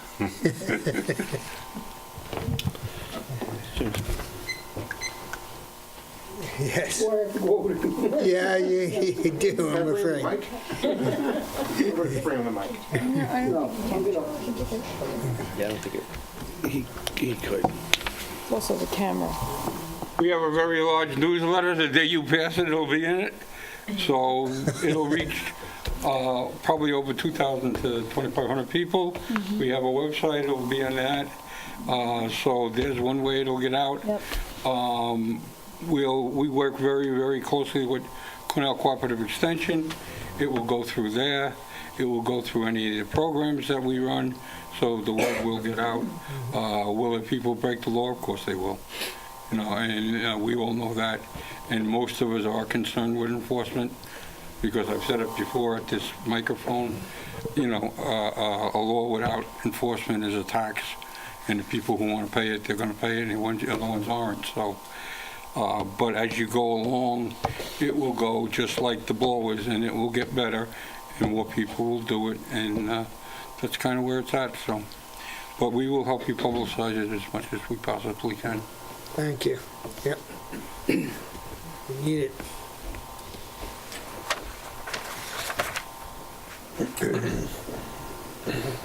I'm Kevin Green from Easterly Road in Hampton Bays. I've been in business for 25 years, and I've always had a handful of places in the village here. And I'm insured to the hilt. And why? I've been insured for 25 years, workman's comp and everything. And I have license with the county, I have a license with the town, and I have the New York State DEC license. I don't know why that doesn't make a waiver for a lot of these other things, because I've been taking tests and going to seminars for 25 years, and I take tests every year to keep my license going, and it's just a little redundant after a while, a little too much. But I also have one other question. What are you going to do in the middle of the summer when guys are out there with the gas hedge clippers cutting the hedge? I haven't heard anything about that. Those things are loud too. I mean, don't get me wrong. I'm not. I hate the blowers. Got to use them. I hate them. They're dirty. They smell. They're loud. My ears are ruined from all the years I've been doing it.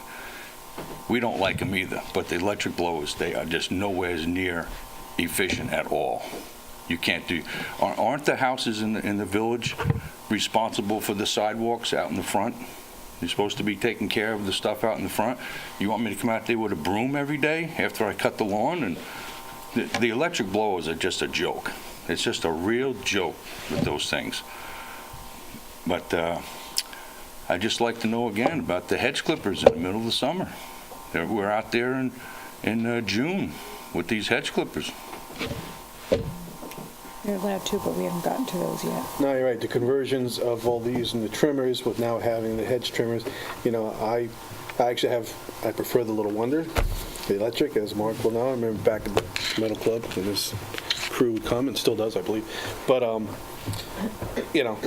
there's a big difference. Those, you're right. And also, as far as using the attachments, and that's what everybody's done. They're the ubiquitous instrument now, because you don't need the cord, you don't need the generator, you just gas up, it's two-cycle, and it's loud. I miss using Little Wonders myself to cut hedge. A lot quieter. And a better cut. Yeah, exactly. But also more expensive. Okay, that's all I got to say. Thanks. Thank you. Comment I forgot to make.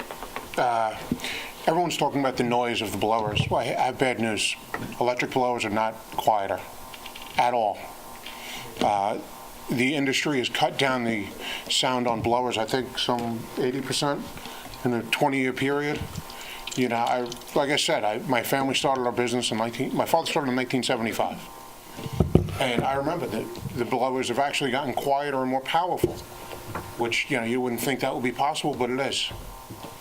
In North Hempstead, where I sit on the Landscape Advisory Board, we did a test with the village. Bought everybody, both sides of the matter. We bought a decibel meter. And I hate to tell you that the quiet blowers that are out now, the gas ones, was 2 decibels quieter than an electric blower. So it's not a noise thing. I hate to tell you, it's still a turbine that's got to spin.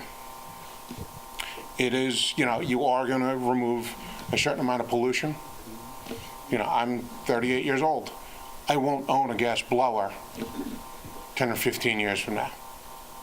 And we're not looking for the perfect blower. That's not something we're looking for. We're looking for a tool that will enable us to do our job correctly, not the perfect blower. It doesn't exist. It never will. And anyone who's not aware, the blowers actually came into existence to save water, because they originally started out in California, where they took an apparatus off of another machine. They realized that they could clean with it, because they were using water to wash down the sidewalks, to save water in California in the droughts. They said, use this, it'll clean cleans just as good as the water.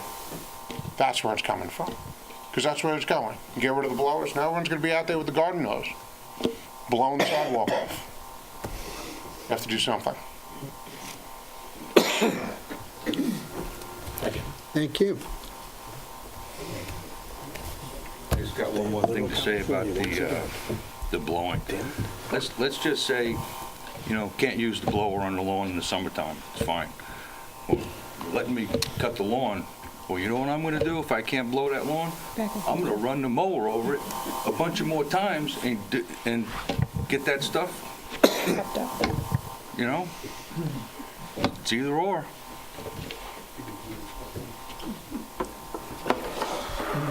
Orson Cummings, 57 Walnut. I think we've been down all this before, but just to be clear, I have definitely a major difference of opinion with regard to the sound, and that it's not just the decibel levels, it's the pitch.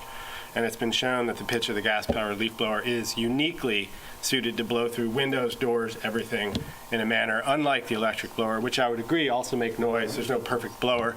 If you ask me, I'd like to have no blowers. But the pitch, it's been shown to be perfectly suited to make drive everybody absolutely crazy, and it is worse. It's not a decibel issue, it's a pitch issue. And it's working. Yeah. Thank you.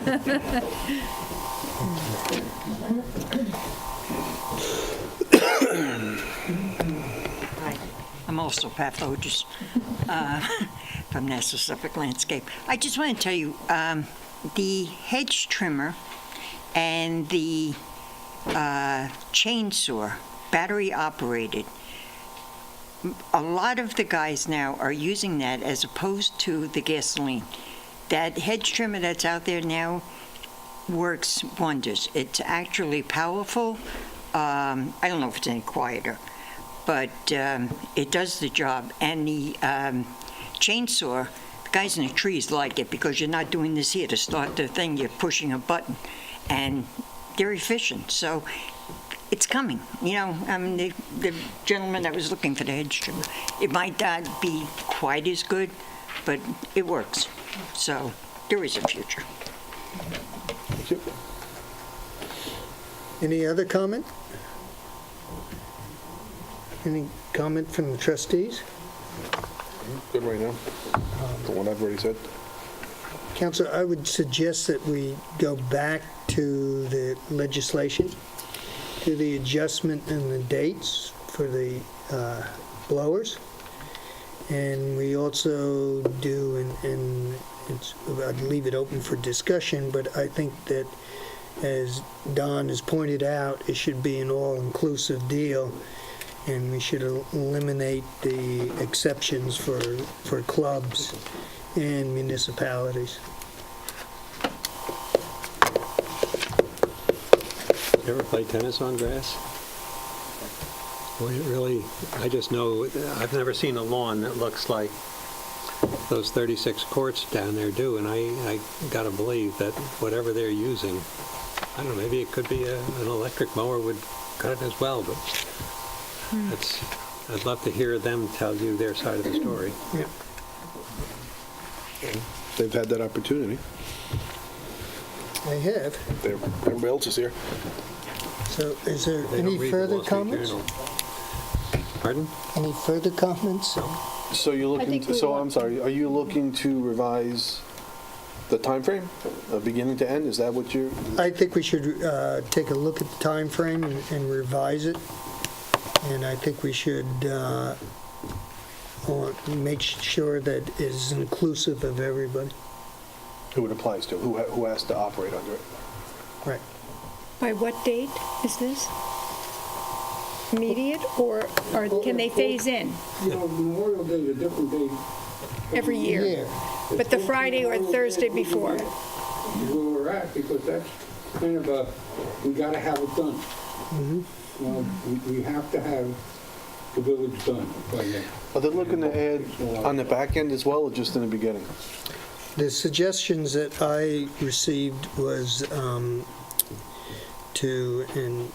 and I can be corrected because I may have it wrong, but I believe it was May 20th.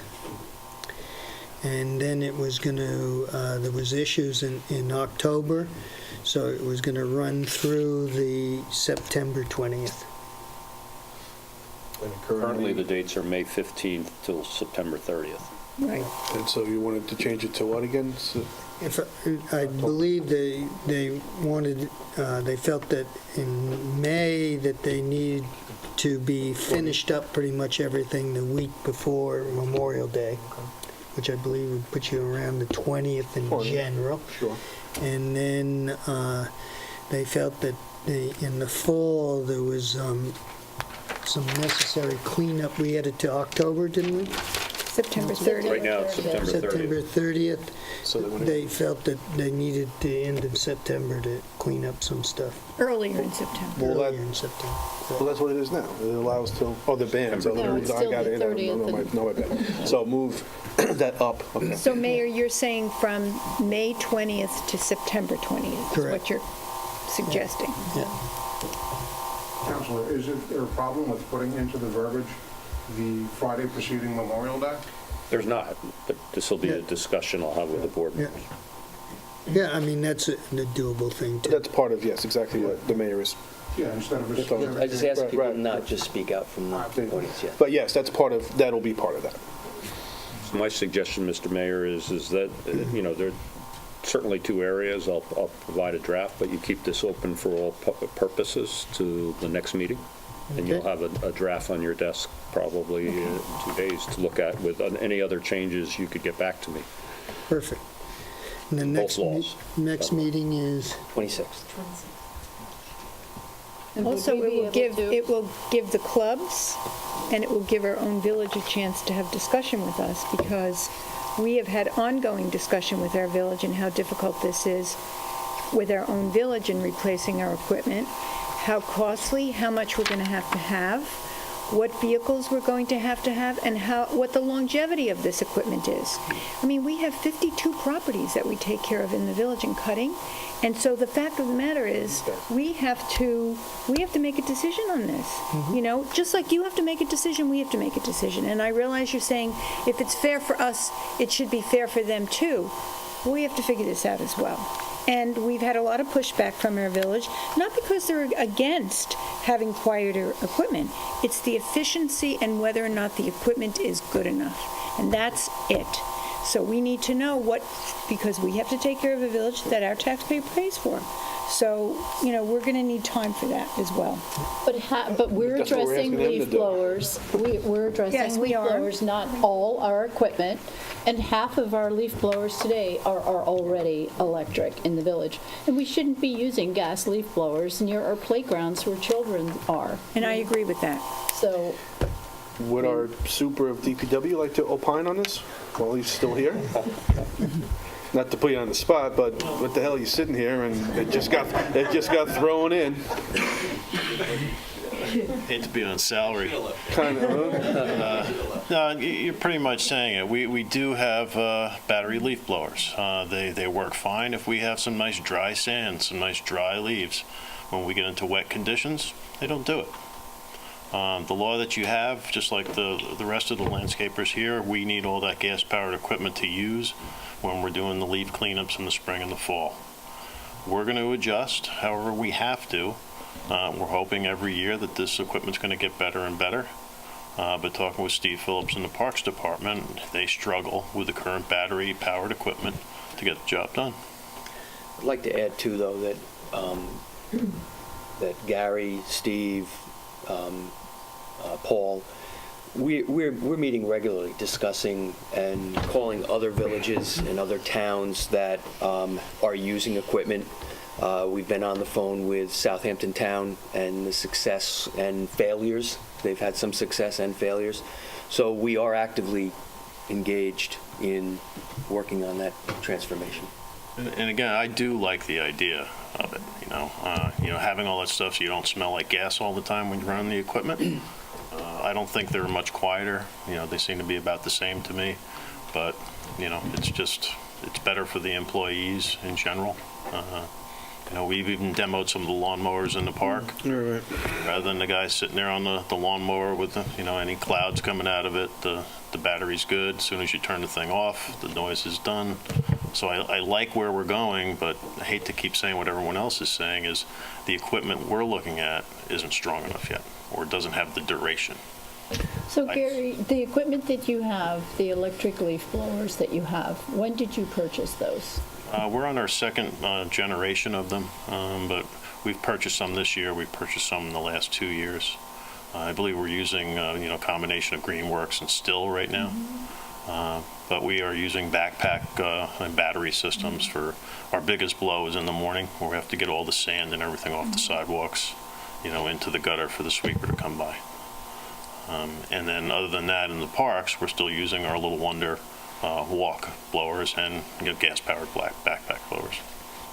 So in this industry, it's interesting, a leaf blower 2 years ago isn't like a leaf blower that's being produced today. So the technology is evolving very quickly. Like you said, Don, you used to carry a brick around as a cell phone, and now you're carrying this little teeny tiny thing.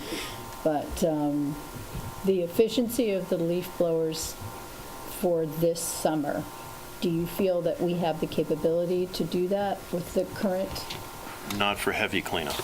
Not for heavy cleanup, which is after a storm, we're exempted for that, but everyone is, not just the village. If you have any kind of damp weather the night before, you're not going to see us clean the sidewalks unless we're going to bring out a hose and power wash them down. If there's any wetness on that sidewalk, the existing battery-powered blowers we have won't do the job for us. So again, please restate, Mayor or Councilor, what are the current proposed law, what are the exempted properties in the village? It's not the exempted properties. It's golf, beach, and tennis clubs and municipal employees may use gas-powered leaf blowers to perform their regular duties, provided that any leaf blower may not be used within 100 feet of the nearest residence. But we're not going That's an to. exception to the ban during the summer months. And what we're going to have to shift to is bringing the water truck out, with a high-pressure hose, just hosing everything off. We've done that before, but that's what we'll have So to the same revert issue you point out is the same issue they're pointing out? to. Pretty much. They both have the same issues. I like the power washing anyway of the sidewalks. It just, it's And they're supposed to be nice. done anyway, so. Just, it takes a yeah. lot longer. I think if you're going to change that exclusion of the Meadow Club, I don't think the beach clubs or anything, the grass there, I don't know if they're entitled to special consideration. But I think the village clerk ought to at least call the Meadow Club and tell them if you're thinking of including them. So we'd at least find out what they use and why they use it, and which is a subject I don't really know. I just know that the grass at it's like the 72 putting greens that we have within 2 miles of they probably have to use some very special equipment on a putting green that you don't have to use in your backyard. They probably do, but if we're going to accomplish quiet communities and we're going to all live in some sanity, we all need to work together. And Don is 100% right. You can't go exempting certain individuals or certain industries when we're asking the landscapers to struggle and deal with an issue. We need to deal with the issue, and we actually need, as a municipality, is to lead everybody else. So, Are you saying you don't think we should even notify them? no, I think notifying them is fine. Definitely. Just notify them. I don't But the know. reason why that language was in there is because this legislation was lifted word for word practically from the village of Irvington, and it had that in it. And when we first read it and we first discussed it with our landscaping partners in the community, we explicitly said it was never our intent to allow that. You can't have, it would be hypocrisy for us to not be included and you to be held to this higher standard. Thank you.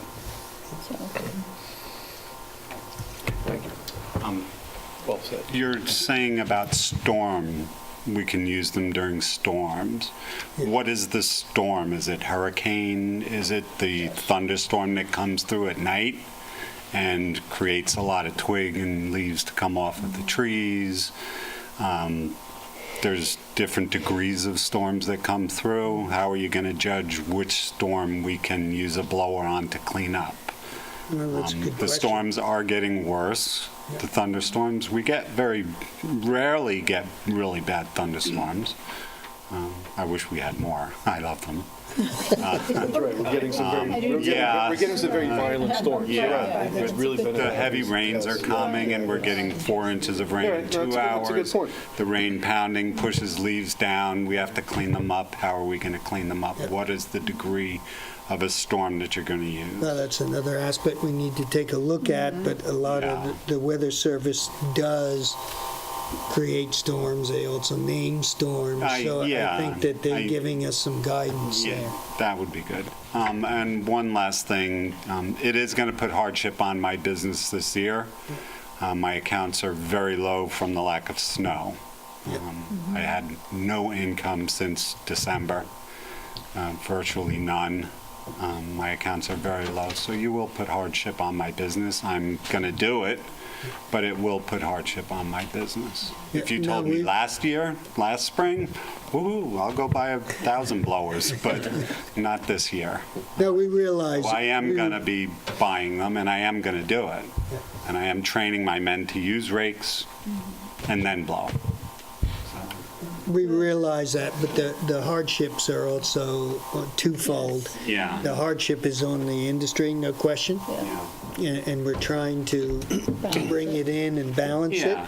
But there's also a hardship on the residents because, those leaf blowers are really. Oh, I know they are. I used the chainsaw all day today, and I'm having trouble hearing you. Yeah. So, maybe put a flag up on the flagpole.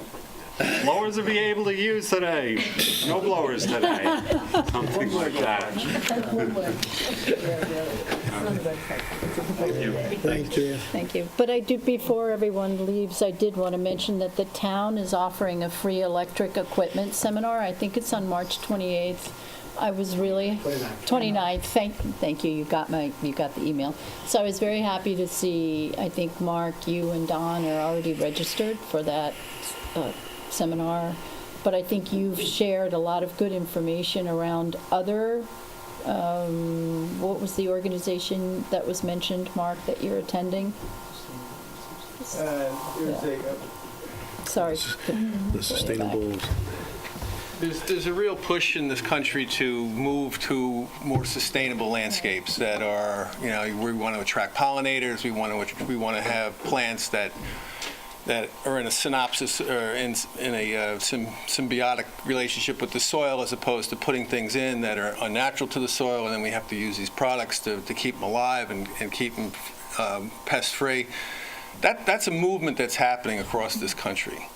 The last comment I want to make here is, as a landscaper, I just want to say one thing.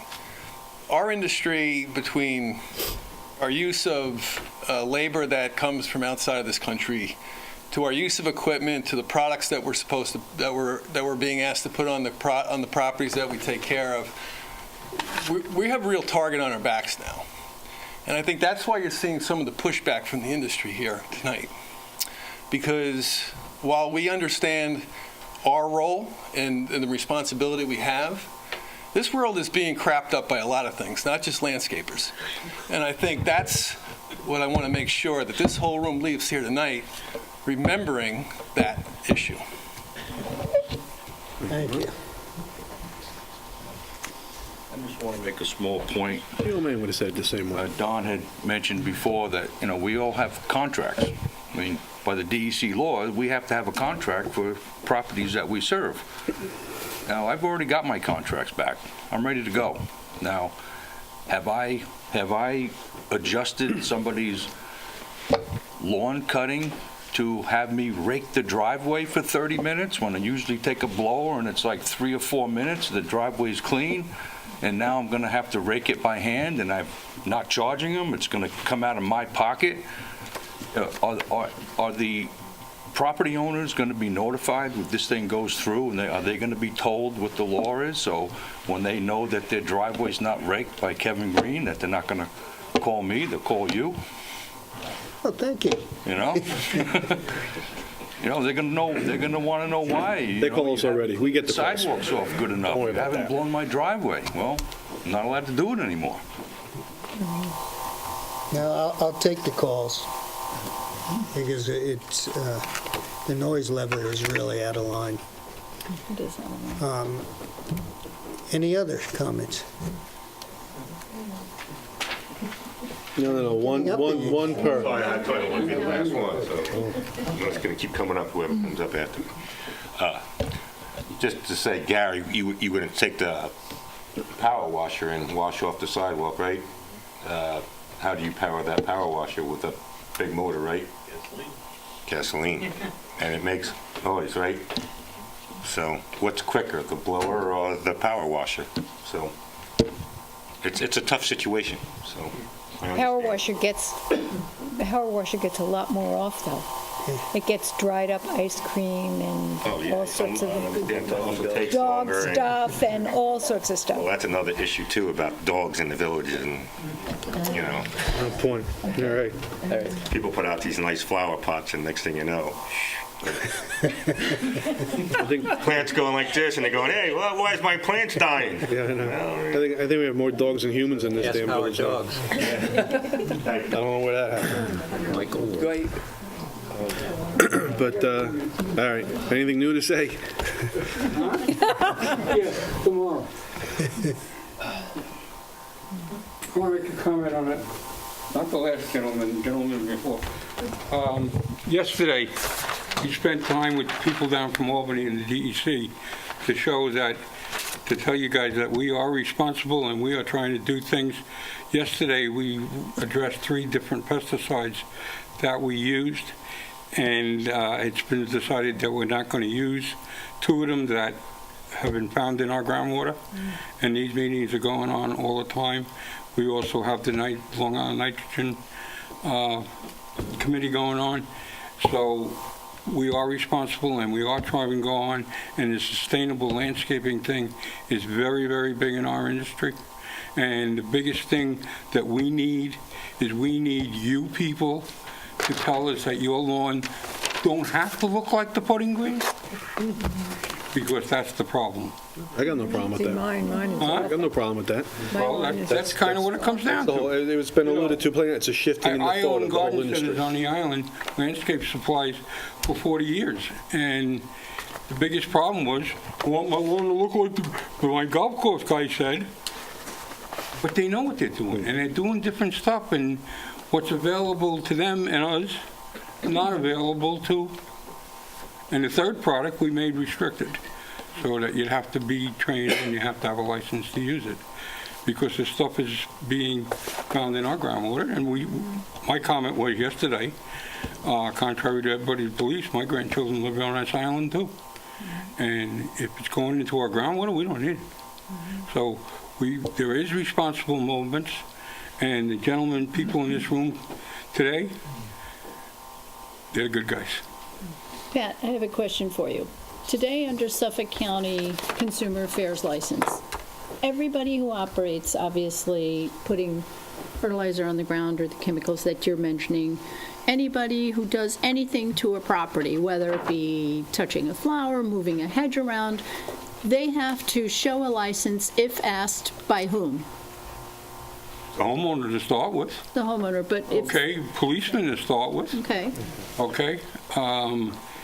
Suffolk County has stickers that go on their trucks.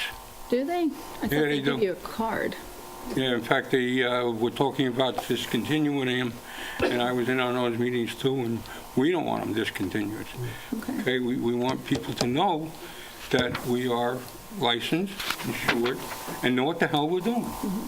But DEC also requires you to have Oh, the DEC, triangle with the category that you're We're category 3A. I teach the 30-hour course on the island to get a DEC license. Okay. Oh, by the way, I'm a volunteer. I don't get paid by anybody. Okay. I was very successful in this industry, and I'm the kid with the lawn boy, the little red wagon, and the bicycle. So I've been the whole route. That's what I do. You know, and I'm taking that away. I'm just a little over 12, little over 18 now. Just a little. But Pat, we're under the jurisdiction of the Suffolk County Consumer Affairs License already. So there's nothing today that would stop a homeowner from asking that person if they have this license. There's nothing to stop that, right? No. We sent you your village and every other village and town on Long Island. Actually, yesterday they went out. When did they go out? To hire the professional thing that you guys have seen, so that people know that to ask. Are you licensed? Are you insured? Do you have a DEC license? Now, when you get to the DEC license, like the gentleman said, you have to have credits. I don't know about it. He said testing. I'm not sure about that. But you have to have credits to renew that license. In other words, you have to get kept up training. Okay? And a lot of the training, like you ran a program, last Friday, whatever it was, that has DEC credits in it, but most of it was fertilization, okay, and using some of the different plants for different places and more natural places, more sustainable landscaping. We had Dr. Rossi and Dr. Grant down from Cornell to come and tell us this. So this stuff is going on, and the people working on your properties should know what the hell they're doing. Really, that's simple. But if I see someone applying something to my neighbor's property and my neighbor's not home because they're, one of those people who come out 8 days a year. Okay. Do I have the right to ask that person to show me their license? Yes, you do. Okay. You also have the right to ask them for a label. You have the right to ask them for a label that they are applying. That's in the DEC law. Mm-hmm. Okay, I want to see what you're putting down here. Thank you. I don't want to get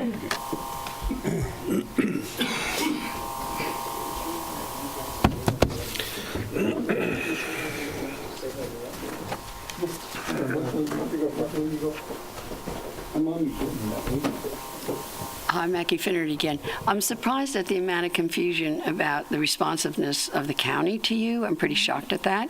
I think whoever is in charge, maybe you about this, call Bridget Felming's office, who has an excellent staff, is extremely responsive, and really cares about the environment. And she cares about the issue in the town and in the villages. So I think you could clear this up tomorrow by getting Bridget's office on this, and you'll have your answer to how exactly this covers, how you fit in with it, so we don't waste a lot of time with some other unresponsive people out there, because I think she will be very responsive to you. And if she's not, please call me. Okay? Thank you. Any other comments? With no further comments, I would make a motion, and we did these together, on proposed local law, annual registration of landscapers, and proposed local law on nuisances and unnecessary noise from construction property maintenance, on both those proposed laws, to keep them open for all intended purposes until the meeting on the 26th. 26. Is there a second? Second. All in favor? Aye. Thank you all. Thank you, ladies, gentlemen. No. Start your They will call you, we know that. No, I wanted to hear it. No.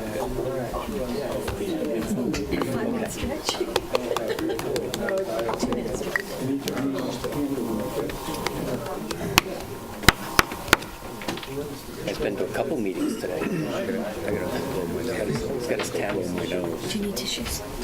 Well, I don't want to do it Just here. went to the wrong place. Oh, yeah, that's it.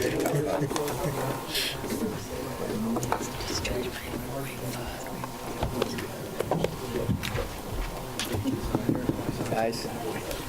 Another hearing. Guys? Oh, I know. I was just waiting for the... Yeah, just kind of. It's gonna be lonely in here now. Oh, we're good friends. But you don't have to leave. Continue. How does that work? Does that work? Yeah. Is this everyone? Nobody could be interested in anything else. Even I mean, even the press is leaving. We have one person.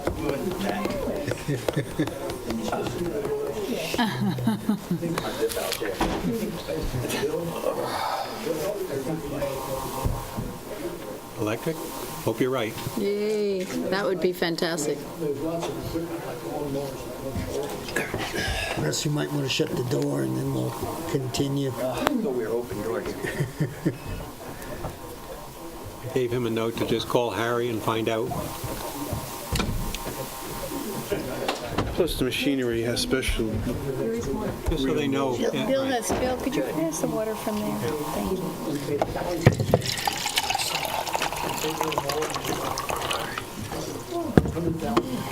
They have special reels, and they have catchers that catch the clippings, so they don't even use. Well, we have one more public hearing here on proposed local law on the tax cap override, which is more of just a process than anything else. So I'll make a motion to open the proposed local law tax cap override. Is there a second? Second. All in favor? Aye. This local law is a pro forma law that is done each year. What it does is there is a time frame in which a municipality must adopt a local law that authorizes, in the event of circumstances that created that you would need to go over the New York State tax cap law. This gives you the opportunity to do so. It does not mean that you're going to do it. You would still have to pass that local law by a 60% majority, which in the case of the village is just a simple majority. If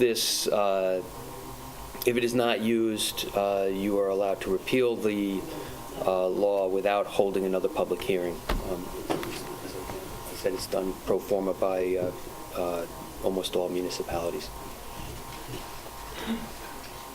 So I would enter. I don't know if anyone wants to speak. Yeah, well, I just want to add to that we've done this every year just in case we run into a situation and we've never used it. So an example could be a situation where something happens with our a big piece of equipment in our fire department or ambulance or something. Feel as though we need to make some sort of an adjustment. We get some sort of major, a major storm that depletes our, we need to adjust our, our budget prior to adoption. It at least gives you that opportunity. Right. So if there's no further comments, council? Public? Public? Julie? No further comments. I'll make a motion to propose local law tax cap override. For a second? Close the public hearing. I'll close the public hearing and propose local law tax cap override. And I'll make a motion to adopt the proposed local law. Yeah, first, Let's second to close it. Second. All in favor? Aye. All right. And I'll make a motion to accept the proposed local law tax cap override. For a second. Second. Mouthful. Trustee Yastrzemski. Aye. Trustee Allen. Aye. Mayor Irving. Aye. Trustee McGann. Aye. Trustee Hattrick. Aye. Be local law number 3. Yes. Got a lot of writing to the state to do. Should be double digit. And then we have communications to the board. Okay. We have communications from Senator Ken LaValle's office speaking about constitutional provisions that mandate that certain bills require a home rule request before the legislature can act upon them. They've attached a copy of a bill. Essentially, the bill clarifies certain powers of the trustees of the freeholders of the commonalty of the town of Southampton. Okay. Is there any Communications we have. comments or? No, it's good. No comments, I guess we'll move to the suggested resolutions. Entertain a motion resolved that the reading of the minutes for the public session of February 26, 2018 be dispensed with, and that those minutes be accepted as filed with the village administrator, and that the actions taken at that meeting be and hereby are ratified and approved. I'll make that motion. Second? All in favor? I have to recuse myself, I wasn't here. For Resolved that the claims for the warrants dated March 14th, 2019, totaling $1,471,879.44, warrant A14 of the general fund, and $370,245.59, warrant H11 of the capital reserve fund, and the village payrolls for the period from February 28th, 2019 to March 14, 2019 be audited and approved. So moved. Is there a second? Second. Going over the bills over $1,000. We have AC, electrical supplies, supplies for street lighting for $1,819.08. Alliance Systems Integrators, repairs and troubleshooting for the village alarms and cameras, $1,575. Barnwell House of Tires, tires for vehicles in parks and the buildings maintenance departments, totaling $1,120. Bartlett Tree Experts, pruning 9 crepe myrtles on Railroad Plaza and 12 crepe myrtles on Windmill Lane, totaling $2,585.50. Blue Tarp Financial, that's a symmetrical lift for Central Garage, $5,210. Carlin Jacks, safety clothes, safety boots for all departments, $1,599.84. Cook Marin and Associates, that's the village's annual commercial, property, auto, and umbrella policies, $540,966.68. CSEA employee benefit, that's employee vision and dental, equaling $30,727.20. D2 food equipment repair service, that's service parts and chemicals for the Windmill Lane and Hampton Firehouse dishwashers, $5,130.52. East Coast Custom Cars, those are Rough Tough Dura Easy Care seat covers for 4 ambulance Tahoes, equaling $1,225. ESO Solutions, EMS software renewal for the ambulance, $3,757.52. Ferguson Enterprises, water heater replacement at the Chamber Building, $1,050.41. First Presbyterian Church, parking lot rental, $3,000. Fluid Imagery, IT systems setup and maintenance, $2,679.50. Global Montello Group Corp., that's for diesel fuel, $6,928.75. Eric Hardware, supplies for multiple departments, $1,384.81. High Tech Fire and Safety Inc., that's fire safety uniforms for the fire department, $2,180.15. Hubbard Gas Service, Windmill Lane parts repairs for the firehouse on Windmill Lane, $2,204. Johnson Electrical Construction Corp., that's traffic light maintenance throughout the village, $1,420. J.P. Mulvey Plumbing and Heating, that's the installation of a steam boiler and controls at the Windmill Lane Firehouse, $2,560. Copel, Martone, and Listman, that's a court order certiorari settlement for the years 2009 through 2018 for a property equaling $26,500. Donna Kreinberg, medical reimbursement, $1,000. Liberty Ironworks, a custom steel Scott Pack organizer for $1,284. I will also note that there was a $500 donation from Liberty Ironworks, reducing it to that price. Lipsky Enterprises, Inc., that is work being done at the Nugent Carriage House, $103,210.26. Morgan Auto Supply, various auto parts, $2,098.31. That's 3 months' worth of auto parts, just so it did seem high to me, so I looked at that. National Grid Utilities for, I can't read which firehouse, but $1,159.12. Nelson Pope and Voorhees consulting for various boards, $6,847.50. Norsec and Son trash removal, $4,502. New York State Employees Health Insurance, April premium, $346,506.40. New York State Municipal Workers' Comp Alliance, that's the premium for our workers' compensation policy, equaling $216,878. Office of the State Comptroller, that's the portion of January court fines going to the state, $6,104. One Source Tool Supply, It's a poly drum cement mixer for the Highway Department, $3,899.95. Optimum internet and cable bills for various locations, $1,338.63. Petro Home Services, that's heating fuel for 25 Jobs Lane and Willow Street, $4,735.54.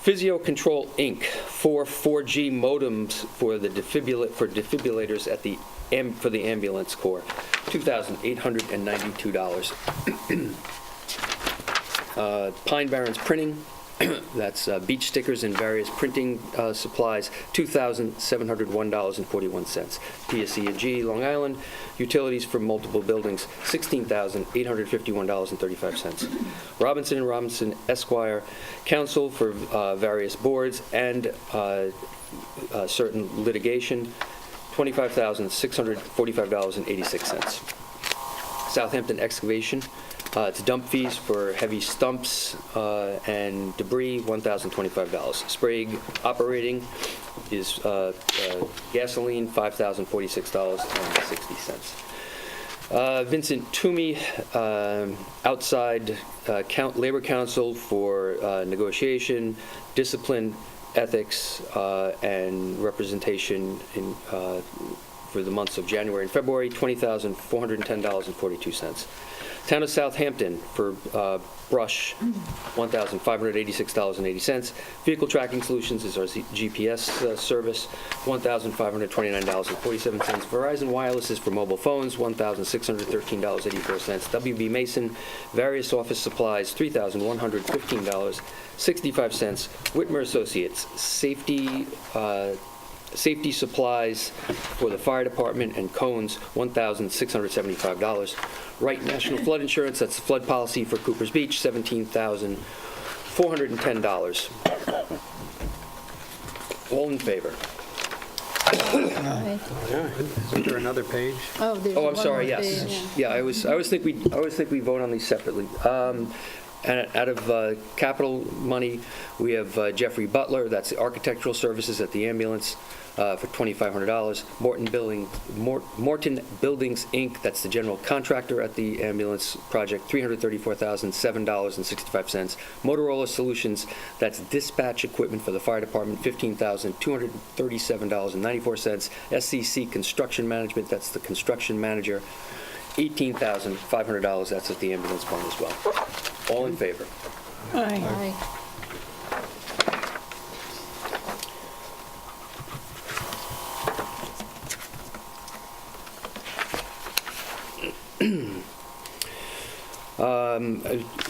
I also entertain a motion resolved that the Board of Trustees hereby approves the attached schedule of budget transfers to eliminate overages for the period ending March 14th, 2019.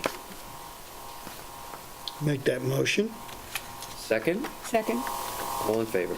Aye. Entertain a motion resolved that the Board of Trustees hereby approves a budget transfer of $8,000 from Parks contractual to Trees contractual. I'm not having the same thing that you had. Yeah, I've got I have police. 4,009, clerk.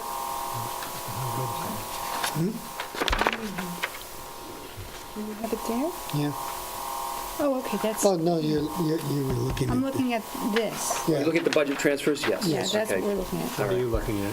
No, I was moving on to the next resolution, but if you'd Resolution. like me to read those, Yeah. I will, yes. You always read those. We're moving $4,984.12 out of clerk's contractual expenses and move to the auditor contractual expenses. Moving $5,000 from police clothing to police miscellaneous. Moving $500 from radio operators miscellaneous into radio operators holidays, vacation, and travel. Moving $4,000 from street maintenance utilities to traffic control contractual services. Moving $754.49 from fire well maintenance to fire hydrant rental. Moving $3,000 from buildings contractual, $1,882.65 to street lighting contractual, and $1,117.35 to street lighting supplies. I think we approved the resolution. Apologize. So now entertain a motion for resolve that the Board of Trustees hereby approves the budget transfer of $8,000 from Parks contractual to Trees contractual. I make the motion. Second? Second. All in favor? Aye.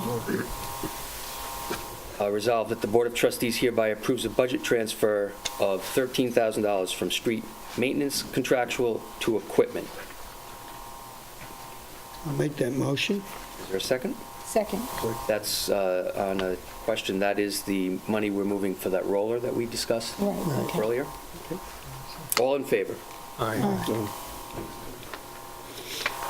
Resolved that the Board of Trustees hereby approves purchase of fire truck appurtenances from Fire Truck Reserve in the amount of $1,896.96, subject to a permissive referendum. That is the fire chief's vehicle that was purchased needed an additional $1,900 of equipment. So we've already approved, purchased the vehicle. The vehicle needs another $1,900 of equipment. It's an adjustment they had to make on a light bar. So moved.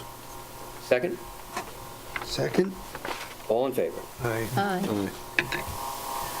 Resolved that the Board of Trustees hereby approves that with respect to the village general election to be held on Friday, June 21, 2019, the polling place shall be the Levitas Center, Cultural Center of Southampton, Pond Lane, Southampton, New York, and that the poll shall be open from 9 a.m. to 9 p.m. So moved. Is there a second? Second. All in favor? Aye. Resolved that the Board of Trustees authorizes the mayor or his designee to sign any and all documents to submit a grant application to the Town of Southampton Community Preservation Fund for Agawam Lake stormwater remediation at Railroad Plaza. So moved. Is there a second? Second. We are applying for a grant for $211,000, and that's the next step in stormwater remediation. As the board may be aware, the school is doing some work. We're going to be able to hopefully slide in there as they're doing work, so the road's only torn up one time, and hopefully we will be successful in our bid and have it paid for by town CPF money. All in favor? So that's the ditch outside of the school. Yes. Out of OLP. There's been some work going on there, but it still looks like a ditch to me. Yeah, I'm not, I can get a report from Gary as to I'd love to. Yeah. I can talk to Gary and All find right. out. Okay. Resolved that the Board of Trustees hereby approves the hiring of Robert Vecchio as an EMT paramedic for the Southampton Village Ambulance at an hourly rate of $25 an hour, effective March 21st, 2019. So moved. For a second. And just as a comment to the board and to the public, that's just adding to the roster, so when he gets drawn into that rotation, that's what the rate is. Okay. Also, it helps eliminate some overtime. We have had the need to have some overtime with our full-time paramedics, so the more we have, the better. Can I ask one question? I don't see the resolution for the chief's vehicle, SUVA? I'm going to see if anyone wants to entertain that. Oh. Yeah, because we discussed that. Okay. So all in favor? Aye. So some resolutions based upon either presentations or discussions. Let's first start with entertain a resolution authorizing the mayor to sign a contract with the Southampton Fire District to provide fire services outside of the village. So moved. Is there a second? Second. All in favor? Aye. Aye. Next, I could put these in one resolution if you'd like, or we can do them separately. We spoke about three things. We spoke about the purchase of an ambulance vehicle. We would need to authorize moving money from capital reserve to cover that. We also spoke of the fire equipment was to the fire equipment of $16,676 for the turnout gear. So if I can put the resolutions together, I can separate them. They're two separate Okay. parties, so you'd have to do two separate resolutions, I would think. Resolved that the Board of Trustees hereby approves the purchase of fire equipment from the Fire Equipment Reserve equaling $16,676.39 for purchase of turnout gear, subject to permissive referendum. So moved. Is there a second? Second. All in favor? Aye. Entertain a motion resolved that the Board of Trustees hereby approves the purchase of a chief's vehicle Tahoe out of capital reserve equaling $66,697.63, subject to permissive referendum. So moved. Is there a second? Second. All in favor? Aye. Thank you, guys. That's what I have for resolution. That's a new way, that just adding that stuff on the end. Okay. Well, as I said, what we're doing is putting the ability for the public to weigh in via permissive referendum. Absolutely. So, That's good. all right. Good. We have a number of discussion items. And I think the first one is the Suffolk BOE request for SAC for primary general elections. Any questions about that? I do. What is that? June 21st. That's June 21st. Oh, I know, but primary. it's so Suffolk Board of Education? No, elections. Oh, elections, They thank want to you. For the, They always use the center. Oh, yeah. For the Okay, no, pri- for the I get it primary. now, I get it. It's gotta be Not government. ours, that's You the gotta use primary. I was thinking of abbreviations. the next door. Oh, Board of Elections, is the same, right? No further questions? No. I think they do that every year. Yeah, that's don't they? Yeah. that's the voting place for that. Yeah. Yeah, but they're asking us to sign a contract and they pay us a minimal amount, so, Right. 2 years. Yeah, 2 years. Oh, okay. Yeah, 2 year contract. So Oh, 219, 220, right, okay. I'll just entertain For it. any primary, general, or special elections. So I'll just entertain a motion We have a few allowing coming up. to enter into a contract with the Suffolk County Board of Elections for the use of the Cultural Center for elections. So moved. Second? Second. All in favor? Aye. Okay, we're looking for a family party on June 21st, 2019 at Little Plains Beach. Anyone has any? Gail DeMarco, are they village residents? Yes, based upon the fees I see. This is in front of us because of the size, right? 39 Pulaski, yep. Yeah, so we're- How many? 10 PM, 125. 125, because it's more than 100 people, it requires a resolution of the village board. Little Plains. Seasons of Southampton as the catering. Have we used Little Plains before? I asked that question, I was told yes. Yes, I've seen some events at Little Plains, yes. Yes, it's not used as heavily as others, but it is, I believe, in the roster to be used for events. Now, do And they it's have usually over to the parking side. for 125 Yeah, vehicles? Well, they're Seems saying, like a they're saying big they're using number. the lot. Usually I've seen smaller events there, just little things like birthday, like really small Yeah, stuff. yeah. Is what I've seen personally. I don't, They have valet. Check if they have valet parking, so maybe, I don't know. well, it says guests will use lot. Doesn't say anything about, it says guests will use. It also says valet. And then valet, yes. Where does it say valet?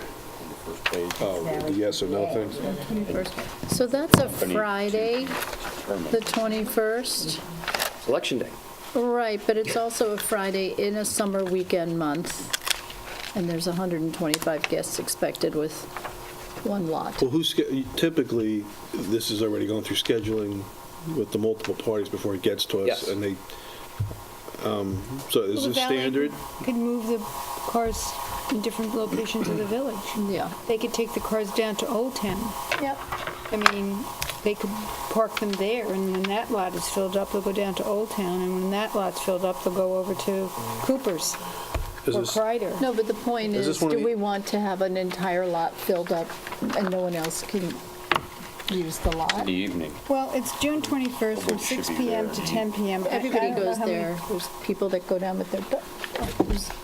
Everybody goes. Special occasion, we allow for it. Has this been approved in the past, this particular group? Is this a new one? I know we have perennials that come I back. can't, I never remember this name. I don't remember the name. I can't tell you if this is a perennial. We have a meeting The in... drawing has it. We have, has them we have, using- we have a meeting in, in a week and a half. We certainly, I could take back some of your questions and... I mean, it has, if you look at the diagram of, I guess it's called, it says area of consumption, you basically come right off the beach, right past the benches, and that's where they're using. I've seen stuff off to the side, to the east, in the past. There's also an indication in here, it doesn't say they're going to provide restroom facilities. It says restroom facilities needed, yes. Is there, I think there's a They have porta johns at Little Plain. There's a porta potties there, unless they're There's going not to... enough porta potties for 125 people. Unless they're going to bring one of those, temporary trailers, I don't know. We should clarify that, I think. Well, it's not a long event, but to your point, there's a tent, but there's... No, there's no tent.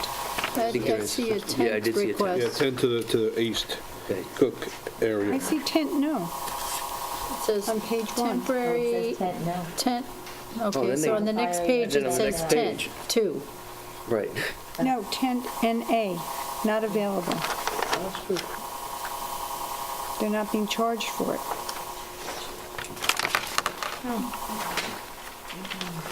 Russell will get more information for you. So we're gonna clarify the, right, I don't see 10. 10 feet. We're gonna clarify where the valet is taking the vehicles.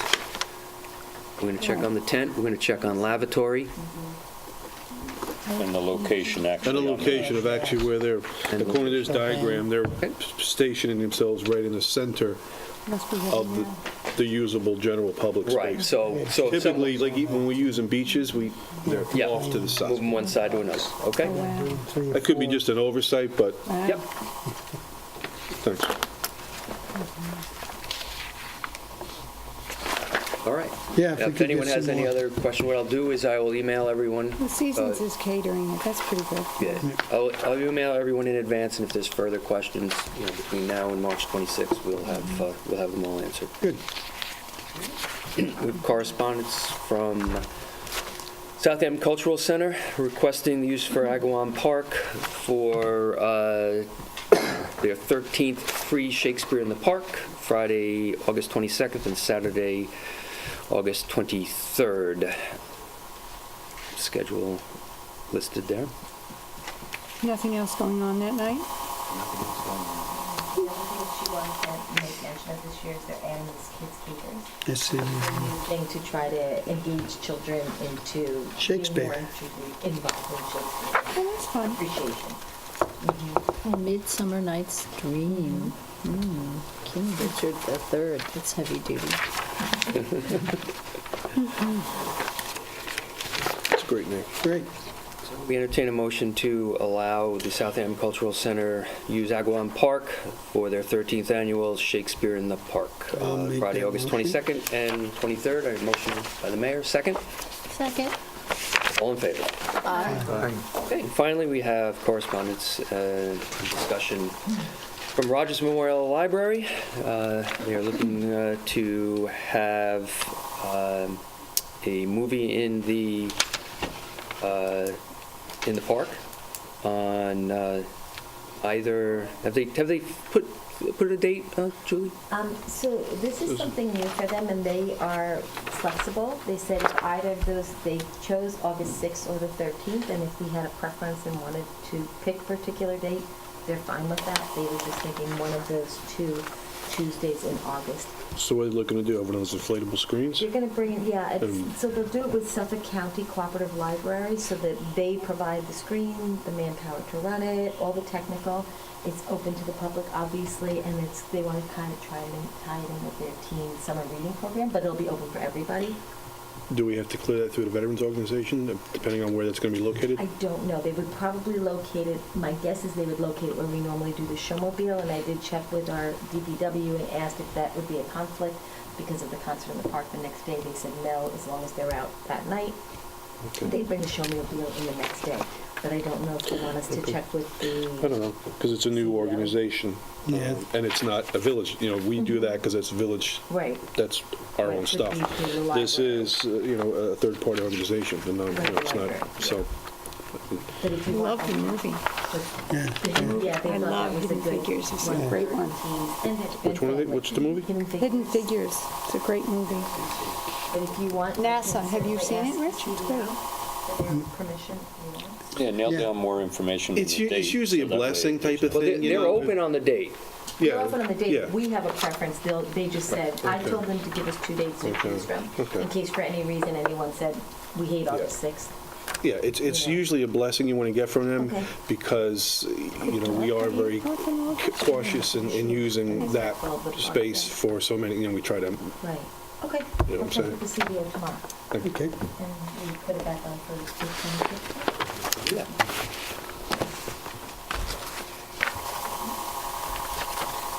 No further discussion. No. How about that? No further discussion. We have comments from the board members. Trustee Uskramski. First off, just again, I want to thank now the empty room, bar one, of course. Thank you, Alan, for hanging around. But thank you for all who showed up this evening to voice their opinions, concerns, questions, complaints. That's what it's all about. Secondly, happy St. Patty's Day, which is coming up, and I just wanted to announce, one of our family members in the village employee community, the passing of his mother, police chief Thomas Cummings. His mother passed away this past weekend, so I want to, obviously, on behalf of all of us on the board in the village, extend deepest sorrow to Chief Cummings and his family. That's all I got. Thank you, Rich. Trustee Allen? I think we had a good meeting tonight. I think we've come a long way in about a year and a half with regard to leaf blowers, balancing everyone's needs. I think it was interesting. I had 3 complaints this week, and they were all about leaf blowers, leaf blower noise. So there will be help from us in educating the public as we move forward. The town is offering this free electric equipment seminar, and we're meeting with the same group to see if we want to introduce that as well. And we asked help from the audience. Thank you, Alan, for reaching out to various folks with regard to not requesting a perfect lawn. The Dean Church has a lawn, which was put in by the local garden club. I believe it's a ceremonial thing to do, which are digging the sand out after the hurricane of '38. It's down by the beach. There's no reason for there to be a lawn down there. They have a beautiful garden, too. You're absolutely right. On the beach for 18 years, Yeah. anybody who puts a lawn down by the beach, You're absolutely right. drug test. Yeah, no, absolutely right. It's not while you're there. Starts with consumer awareness. Major racket, it is a major source of mosquitoes, even up when they go to the pool. So you know, you guys are talking about the adjustments. They're in the service industry. They're dealing with all the same people that think you're in the service industry. It's crazy down there. We still have a lot of in church, but people just, we're so used to it, they don't want to take it out, so it continues.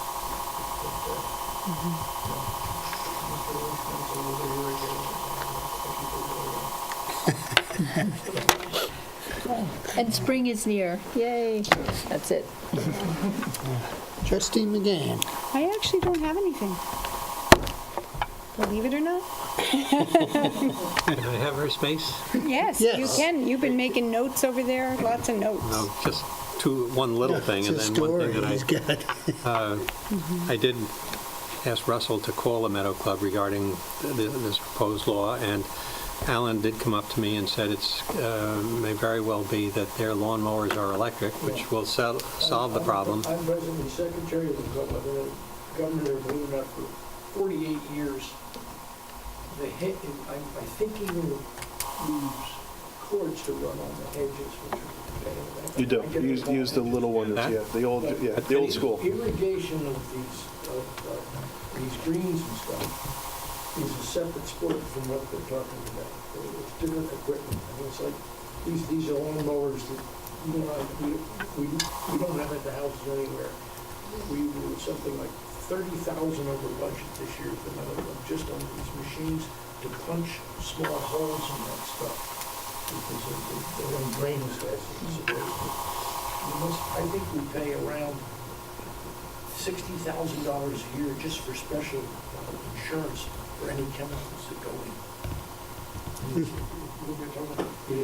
Anyhow, when you call Harry, just ask him this is on gas. Well, the lawnmowers too, remember, I used to work on a grounds crew for 20 years. Not a member, I was employed. I didn't have the luxury of playing on the courts. I worked on the courts. And but certainly especially real lawnmowers that have catchers that collect the clippings and then we dump them. Joseph Blackett and David Price to come in here. David Price. Do you want to come to the hearing, or do you want to come to talk to you before I answer? I had just asked him to call Harry and tell him what we were proposing to do, and if it affected them to do whatever, but you can tell him. Including them in this may be a non-event, is really the point. Could you? I was trying to arrange rooms for the summer for people like that. I would get it done for the rest. Good, okay. The other thing that we had that interesting meeting last time about the proposed affordable housing unit just by Hillcrest and Miller Place and so on. And first of all, I did want to ask Wayne, I was kind of startled the more I thought about this, and I went around and drove through that new 50-home development that's on the west side of this, where they're going to open into that too, and in any event, I did that as well. I'm amazed that anybody can hook up to a village street without the permission of the village. Is it possible that could you have such a law and... Public road. It's a public street. Yes. So that's the issue is can you deny people access to a public street? And the quick answer is I don't know of any provision in your law right now that would prevent that. So the question usually is, while a landowner is proposing a development application, he certainly has to look at the impact on all the streets, traffic-wise or otherwise. Anyhow, this is one of those rare things that I honestly think we should fight it to the death, that it's just a very wrong thing to do with that community. And I'm stunned.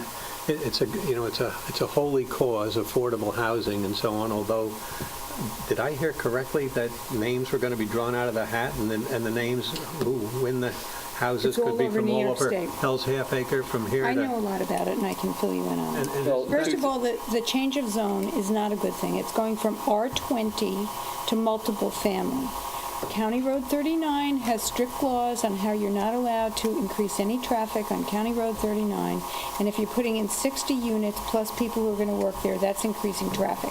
But we all know that if you're coming in off of County Road 39, you're not going out that way because it's impossible, especially where that traffic light is set up.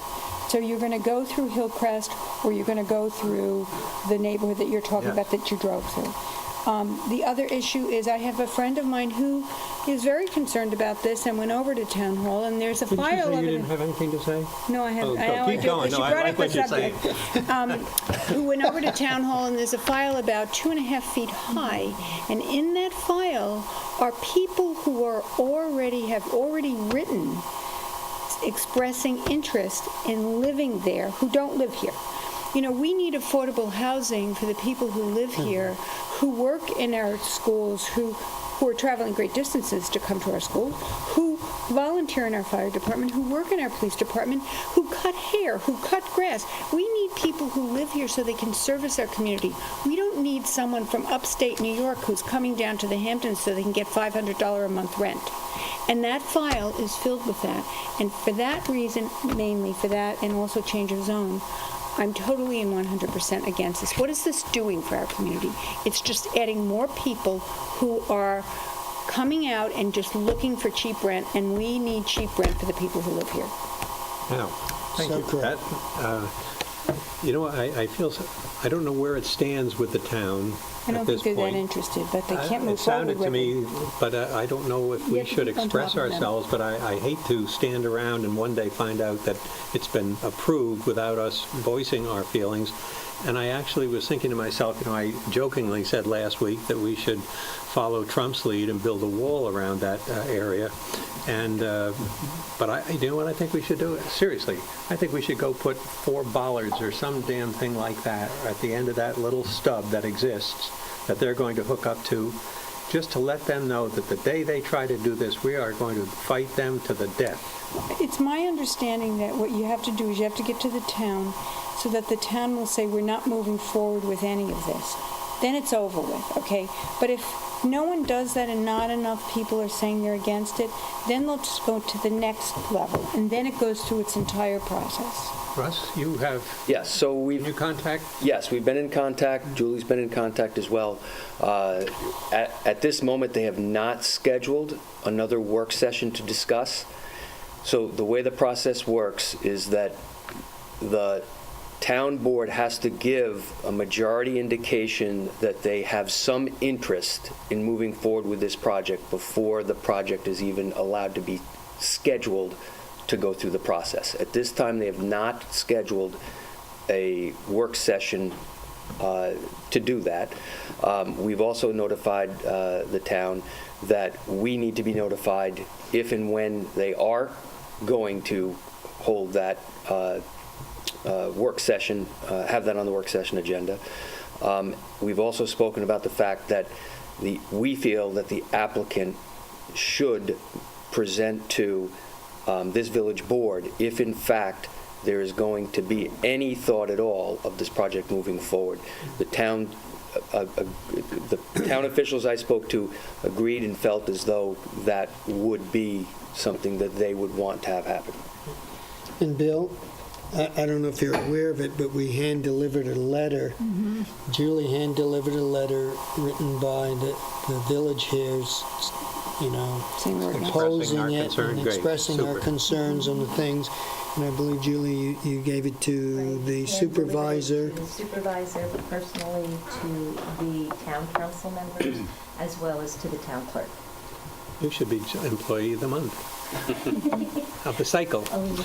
One last thing, you know, thinking about affordable housing, which is something that is so difficult to pursue inside the village. Something occurred to me, you know, that with this community preservation fund, we all know that Oris Bless showed us a long time ago that the village of Southampton contributes about 28 or 29% of their annual revenues, and that we averaged a return of about 8% of it was spent here in the village. I do know that was long before they bought the parcel on Moses Lane for $14 million or whatever, and they recently, but we've reached a point where there isn't anything left in the village of Southampton that is meaningful to preserve. I mean, there's nothing left. And so I was thinking we ought to at least put the idea forth that maybe just as they had a referendum, I believe, that allowed 20% of community preservation funds to go towards septic systems and things of that nature, it would seem like a great idea, that they ought to add another referendum where 20% of it, or whatever percentage you thought was reasonable, to buy parcels where they could locate affordable housing for people who lived. Certainly they had to live and work in the town of Southampton, and preferably if they're buying property east of the canal, well, maybe you have to live in that section of the town, and if it's west of the canal, you can, you know, do the reverse. But I think the best days of preserving land, certainly for a village like ours, they're over. It's, Well, we're Bill, buying that 1-2 acre parcel. I 100% agree with you. And when we were going to the LIPA meetings, when we were talking with LIPA about not putting the poles along Scuttle Hole Road, and they had all these charts up showing all of this preserved land, I couldn't even believe how much preserved land there is.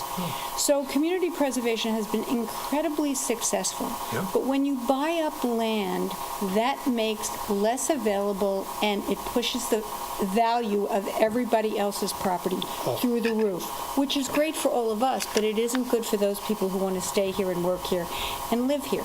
So they become the endangered species, and that's what's happened now. And I remember years ago watching programs with East Hampton and how some of the people who lived in East Hampton their entire life, this one woman got on and said, our kids are hanging on by the tips of their fingernails, and we can't do anything about it, and they can't afford to live here.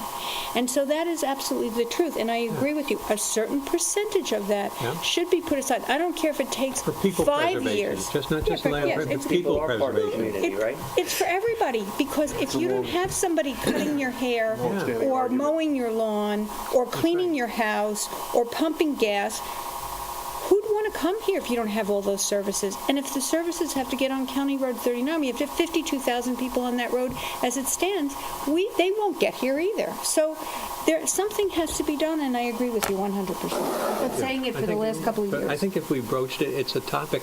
Obviously, the town is interested in affordable housing. They have the same problem we do. And maybe that some of that affordable housing money could be put towards a parcel where they can buy 10 or 15 or 20 acres and do something, but you have to be a resident of here. And you have to work here, and you have to contribute in some way. To do that, So- you'd have to go to the state legislature, because that's where it first came out of. So, I mean, I just think of the process, that's where you go. Whatever the So you start process with is, Thiel and Senator Lavalley, and I agree with you. because that's how the 20% water and septic got in. So, Bill, I We think, are out of luck. We are SOL. Bill, are you saying for the existing monies that are put into the community preservation fund today, to set aside, like the water quality, a portion just for affordable housing? Exactly. Okay, because Thiel has recommended a new affordable housing tax. Yeah, that's over and above the 2% Well, Peconic to me, tax it's and an the extra one. 1% $1 million tax. Now they want, what is it, another 2%? 2%. Yeah. Another 2%. So when you buy a house here, or let's say use existing. you sell your house and you have to buy something smaller because you need to live in something smaller, you have to pay 2% community preservation. If it's under $1 million, you don't have to pay the 1%. And now another 2%. So if you come up 5% just in tax, and you can't write any of that off until you sell. So I don't know everything about it. All I know is that today, for the first $250,000, you don't pay any CPF 2% tax. And then with that affordable housing tax that he's proposing, I don't disagree that it doesn't sound like an ad. They wanted to raise that $250 to $500 or something, so that the person who buys the less expensive house ends up not paying it. So, but I agree with you. I think it's a very good thought. But here's the statistics. Apparently, we need 6,000 to 7,000 affordable housing units, and we've built maybe 200 to 300 in the past 12 years. So we've all failed in this measure, and I think we need to do more than... But it's become now much more critical, and people are much more aware of it. Before, people weren't touching it with a 10-foot pole, and now people are crying about it because they know everybody's leaving. Right. And but they are. Yeah, they are, and we're at risk in many dimensions. But I think we can also take existing structures and figure out through the accessory apartment how to use money to potentially carve out someone's house and make it a two-family home. And we I have agree a with lot that of as people. well. This is not just one right, thing, not it's one many. thing. It's many. We've many people in the village who have very large homes, and we have that. So yes, we have many people in the village who have very small homes. Don't want to share. Getting back to one last quick thing, getting back to Hillcrest, I say put some bollards in, even just get some good sizable boulders, because we could go up there with a payloader and drop 4 of them there, just so that people who live there know that we're in this to the death. How about some Jersey barriers? We can put those in. Can put You know what, Bill? old, I old get gas, the gas point. blowers and things like that, you know? I get the point, but, gas blowers. I get the point, but the thing is, if the town wants to move this forward, which I don't think they do, but if the town wants to move this forward, what is it going to take to move that? Nothing. If you get construction No, and they but just move it. you know what you're I know doing, it's though? making a point. You're making a point for the people that live there, to give them some, that they're not in this alone, that we're with them. But you know what? I would be pursuing the village or the town for their hat, jock, and spats if they attempt to do this. To stop it, you know? But we as a village are also responsible. We can't just look at the town. And we're, we have 4,000 land lots in the village, and we've added how much affordable housing in the last 20 years? 3 houses? Correct.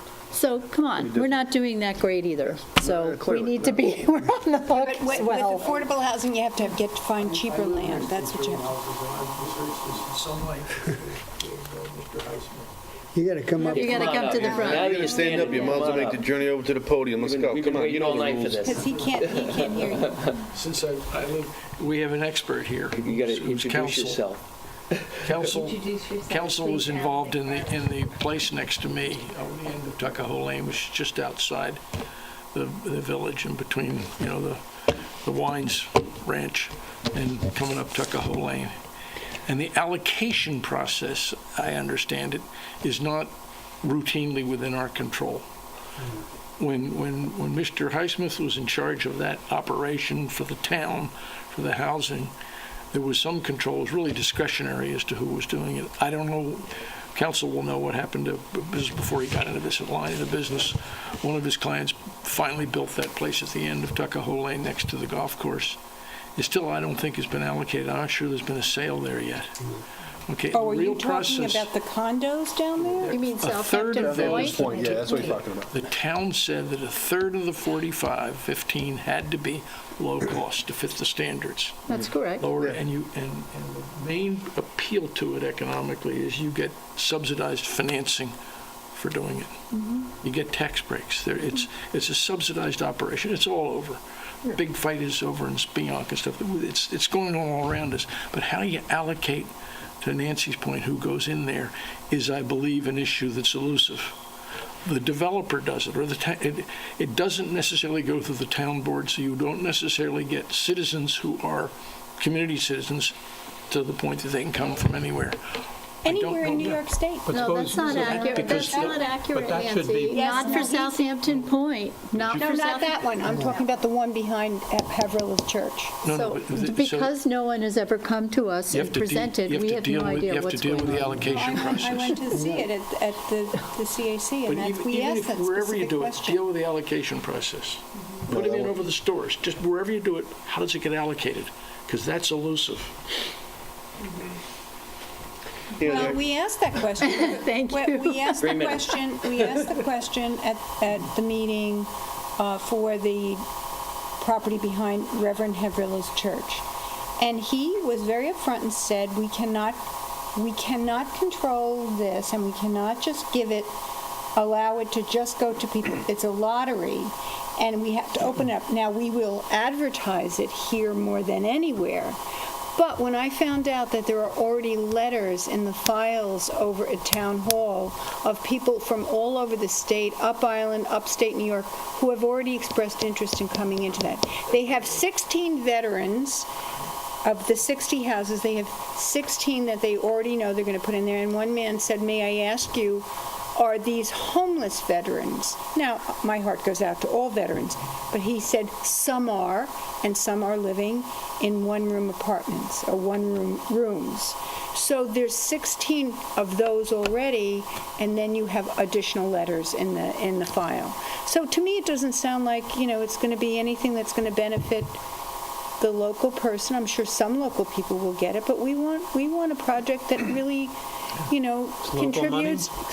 contributes to our community and gives gives a person an opportunity to stay here at a reasonable enough rent so that they can have a business we're a service community, there's no question about it. I mean, for years, people have just serviced the people who come here, and that continues to go. We're all in the service. So you need to be able to keep your service workforce going here, and that's not doing it for us. Counselor, perhaps you can answer this, because that's generally the answer you get, is that you cannot restrict, you cannot single out.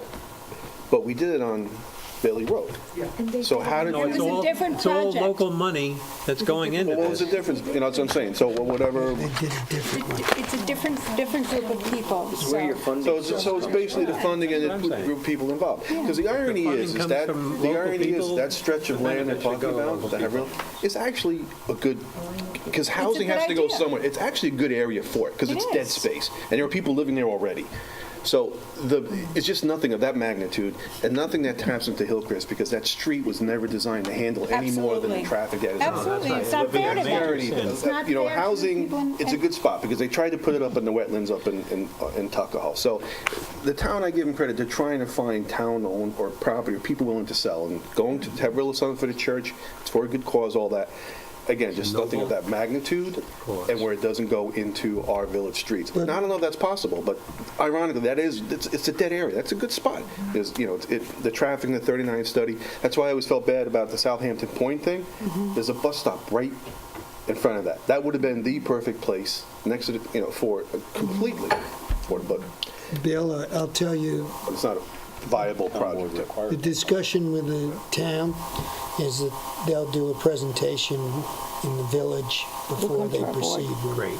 So, you know, I mean, there's steps to go. this is all in sort of a wait situation. Yeah, Russ. But if you have a supervisor and the board who's for it, that's an issue, because if they're for it, it's going to proceed.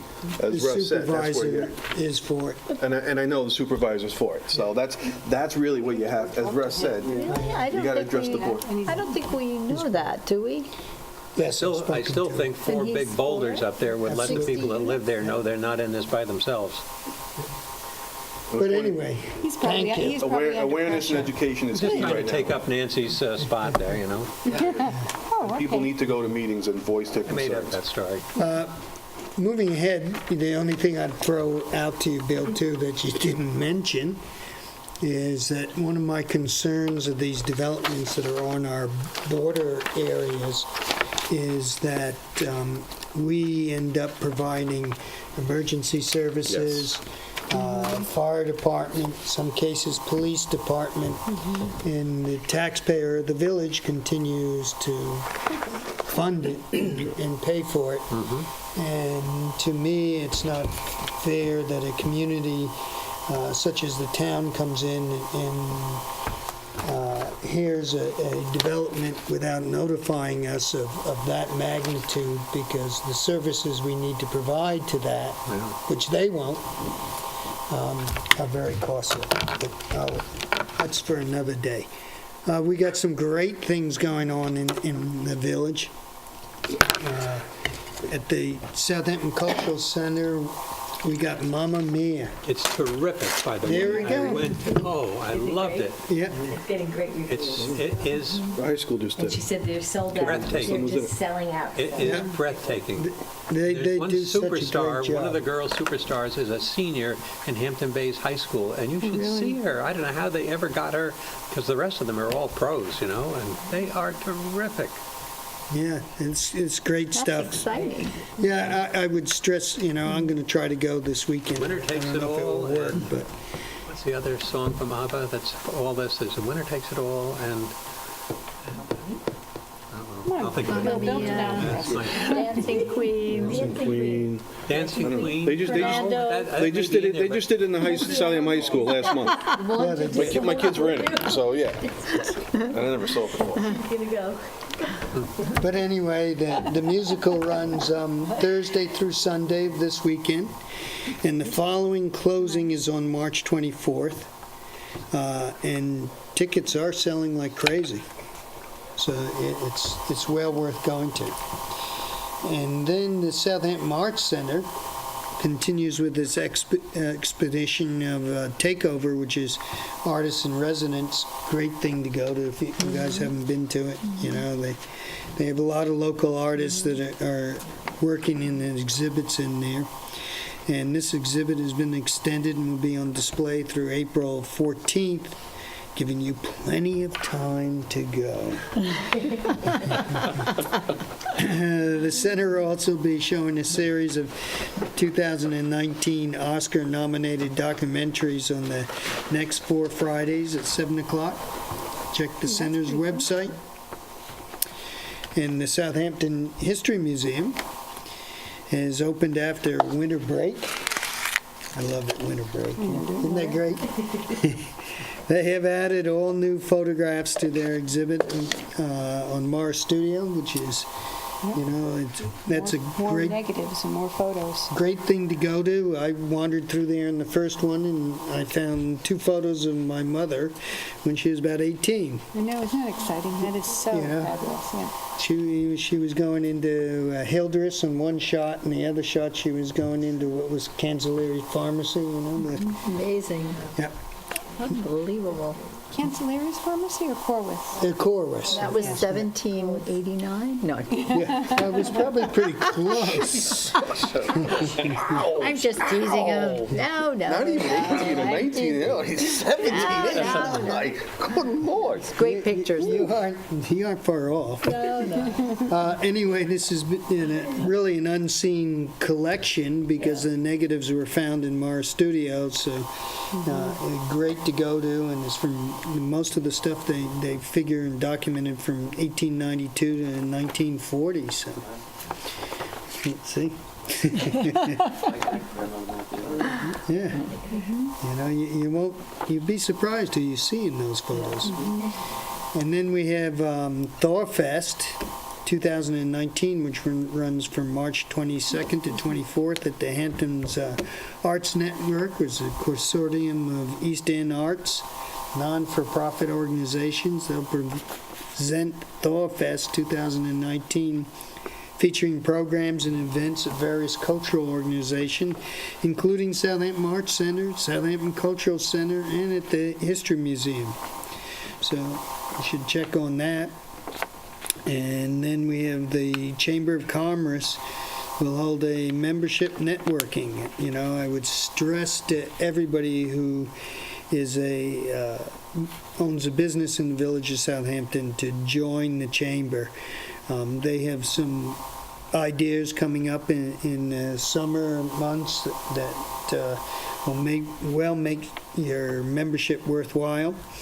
And this is a membership networking breakfast on Thursday, March 21st, from 8:30 to 10 a.m. at 230 Elm. So please call the chamber, find out the information and how you can join.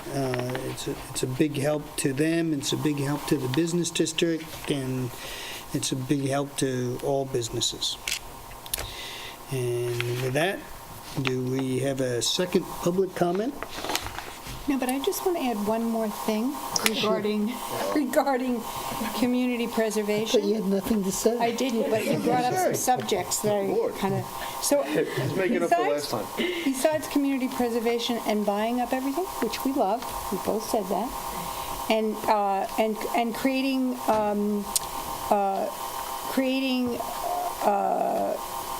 a higher price range for everybody. It adds value because there's less property available, but it also makes everyone else make up the taxes. So now, all that land that would have been taxed by someone has to be taxed by everybody else. Yeah, it's taking So up the role. not only have we created so much value that they can't live here, they've also increased taxes so people can't stay here anymore because the taxes are totally off the chart. So what have we created? We have created a community of elitists who can afford to live here and pay for everything, and they're not going to have any services because everybody's going to leave. Well, the only comment I'll make on that, since I'm on the Community Preservation Board, thanks to you, for the past 9 months, is they protect a lot of property that impacts our waterways, our aquifers, and a lot of our quality of life. It's our turtles, our alewives. So I guess the alternative is, yes, I've learned all these fish names and they're really interesting. I'm impressed. But if, the alternative is somebody goes and buys the Do you land. can them? Right. Yes, you're coming over for an alewife sandwich. Oh, great, there you Get go. Alewives out in the Alewi drain in North Sea. Exactly. They come all the way from the, unbelievable. Get it with a baseball bat. But the alternative is somebody builds a house there and there's a septic system there. I mean, so that it's not just entirely they're gobbling up land. They also gobble up a lot of land that nobody wants so that we can preserve our environment. I think that's true, but if you saw all the stretches of land. Beverly, the other thing that was interesting when following Orist's lead, and you could prove that roughly 28% of the CPF funds were coming out of the village of Southampton. Also, you could calculate who were the winners. The winner takes it all was the other, and Super Trooper. That was anyhow. Hampton Bays and Quogue were the big poachers. They were sucking up. We preserved half a Quogue in Hampton Bays with our money. And, Well, that was when Scapini was on the board, probably. well, this was only like 5 or 6 years ago. And now we that I was have looking at. Jay who lives in the village, and guess what? He purchased Moses, and he's looking at another piece of property. So it kind of happens that way. Good for us, But because he's here. I know. We've run out of stuff that can be preserved. So whatever they're We past, still have more. There's still it's not going to do There's still anything. more. It's going to avoid a cesspool. But other than that, when you're spending $3 million for 2.5 acres on Pond Lane, which I love that idea, still, that fronts on something. 10? Oh, excuse me. But, 10 million. well, that would buy a lot of affordable houses someplace, but it should be 4 miles, north of here, or someplace where there's room. And it's not going to create a traffic problem, whereas that problem is going to ruin Hillcrest and that whole area. It's wrong. And honestly, I swear we should put some big boulders there just to let them know that there's a war. And that the people who live there don't have to worry that nobody gives a damn. If you got tax maps out, because I have tax maps that I can look through all the time, and you go through town tax maps, and you look at how much county land has been preserved in the North Shinnecock area over in there, and I'm like, wow, look at all of this landlocked land, and they keep buying up more and more landlocked land, and I'm like, why can't we take some of that? But they bought it to preserve it, and that's another thing. The county buys land too, not just the town. And Pine Barrens was a brilliant thing to do, but whoever thought of that. Well, Nancy, you sort of brought up a comment about, the expense of living in Southampton and the cost of preserving property and how's driving up the prices. One of the things that we've been meeting, I guess we've had 2 meetings on now, is our business district right here in the village of Southampton, which a lot of the rent structures have been just forcing people out like crazy. And, I would reach out to the public, and I'd reach out to anybody who has a business in the village of Southampton. We're going to schedule another meeting in 21st, Sorry, Wednesday. of next week. And we really need some thoughts that are outside the box to be presented to us, because we need to find a way to bring back the businesses to the village. And it's really the mom and pop style village, and we need that type of business, the small business.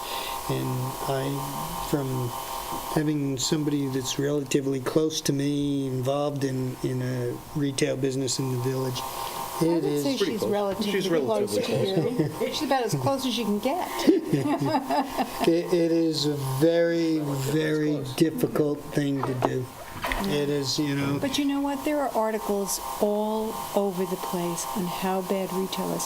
I was reading an article, and I don't know if it was in The Real Deal or if it was, I forget where I was reading it, but 30 big retail companies are either filing Chapter 11 or are totally going out of business or have cut back on all of their stores because they can't stay in the brick and mortar retail. I will tell you here, the difficulty is it's not the money you make. You make very good money.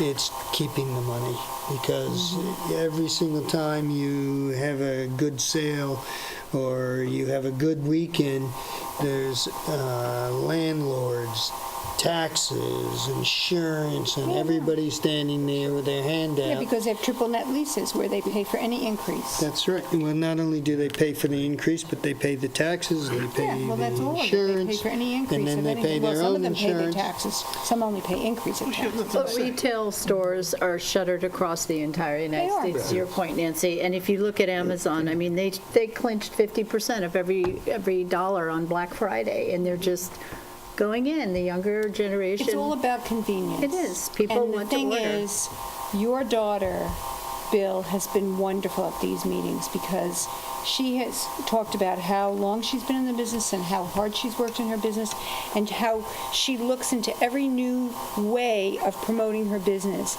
And now she's into Instagram, and how every day she goes into Instagram and every day she puts a product on and she gets results from that on a daily basis. Now she's figured that out. There are a lot of people sitting in that room that are like, huh? They have no idea. And she is working in every which way to make her business grow and be better. And you have to do that. And, you know, there's a lot of people who walk in the door of their business and sit down and wait for them to come. No, there is. And that's always a natural attrition, but it's very, very difficult to do business in the village of Southampton. Mayor, can I ask, so far you said 2 meetings, any suggestions from this group of people? Yes, we've had some very good solutions proposed? Well, we know the problems. We've had some good solutions. We feel we're trying to bring everybody together to create more exposure on a website.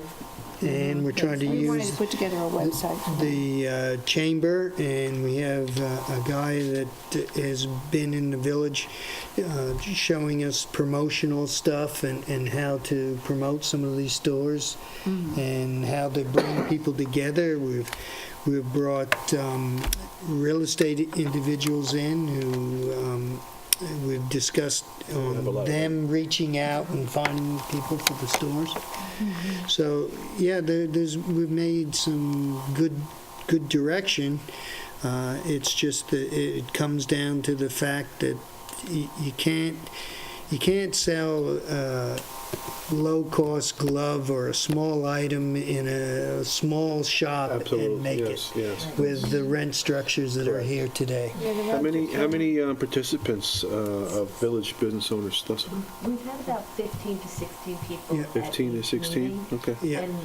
But more each time are coming. Okay. You know, and we kind of also wanted it to be.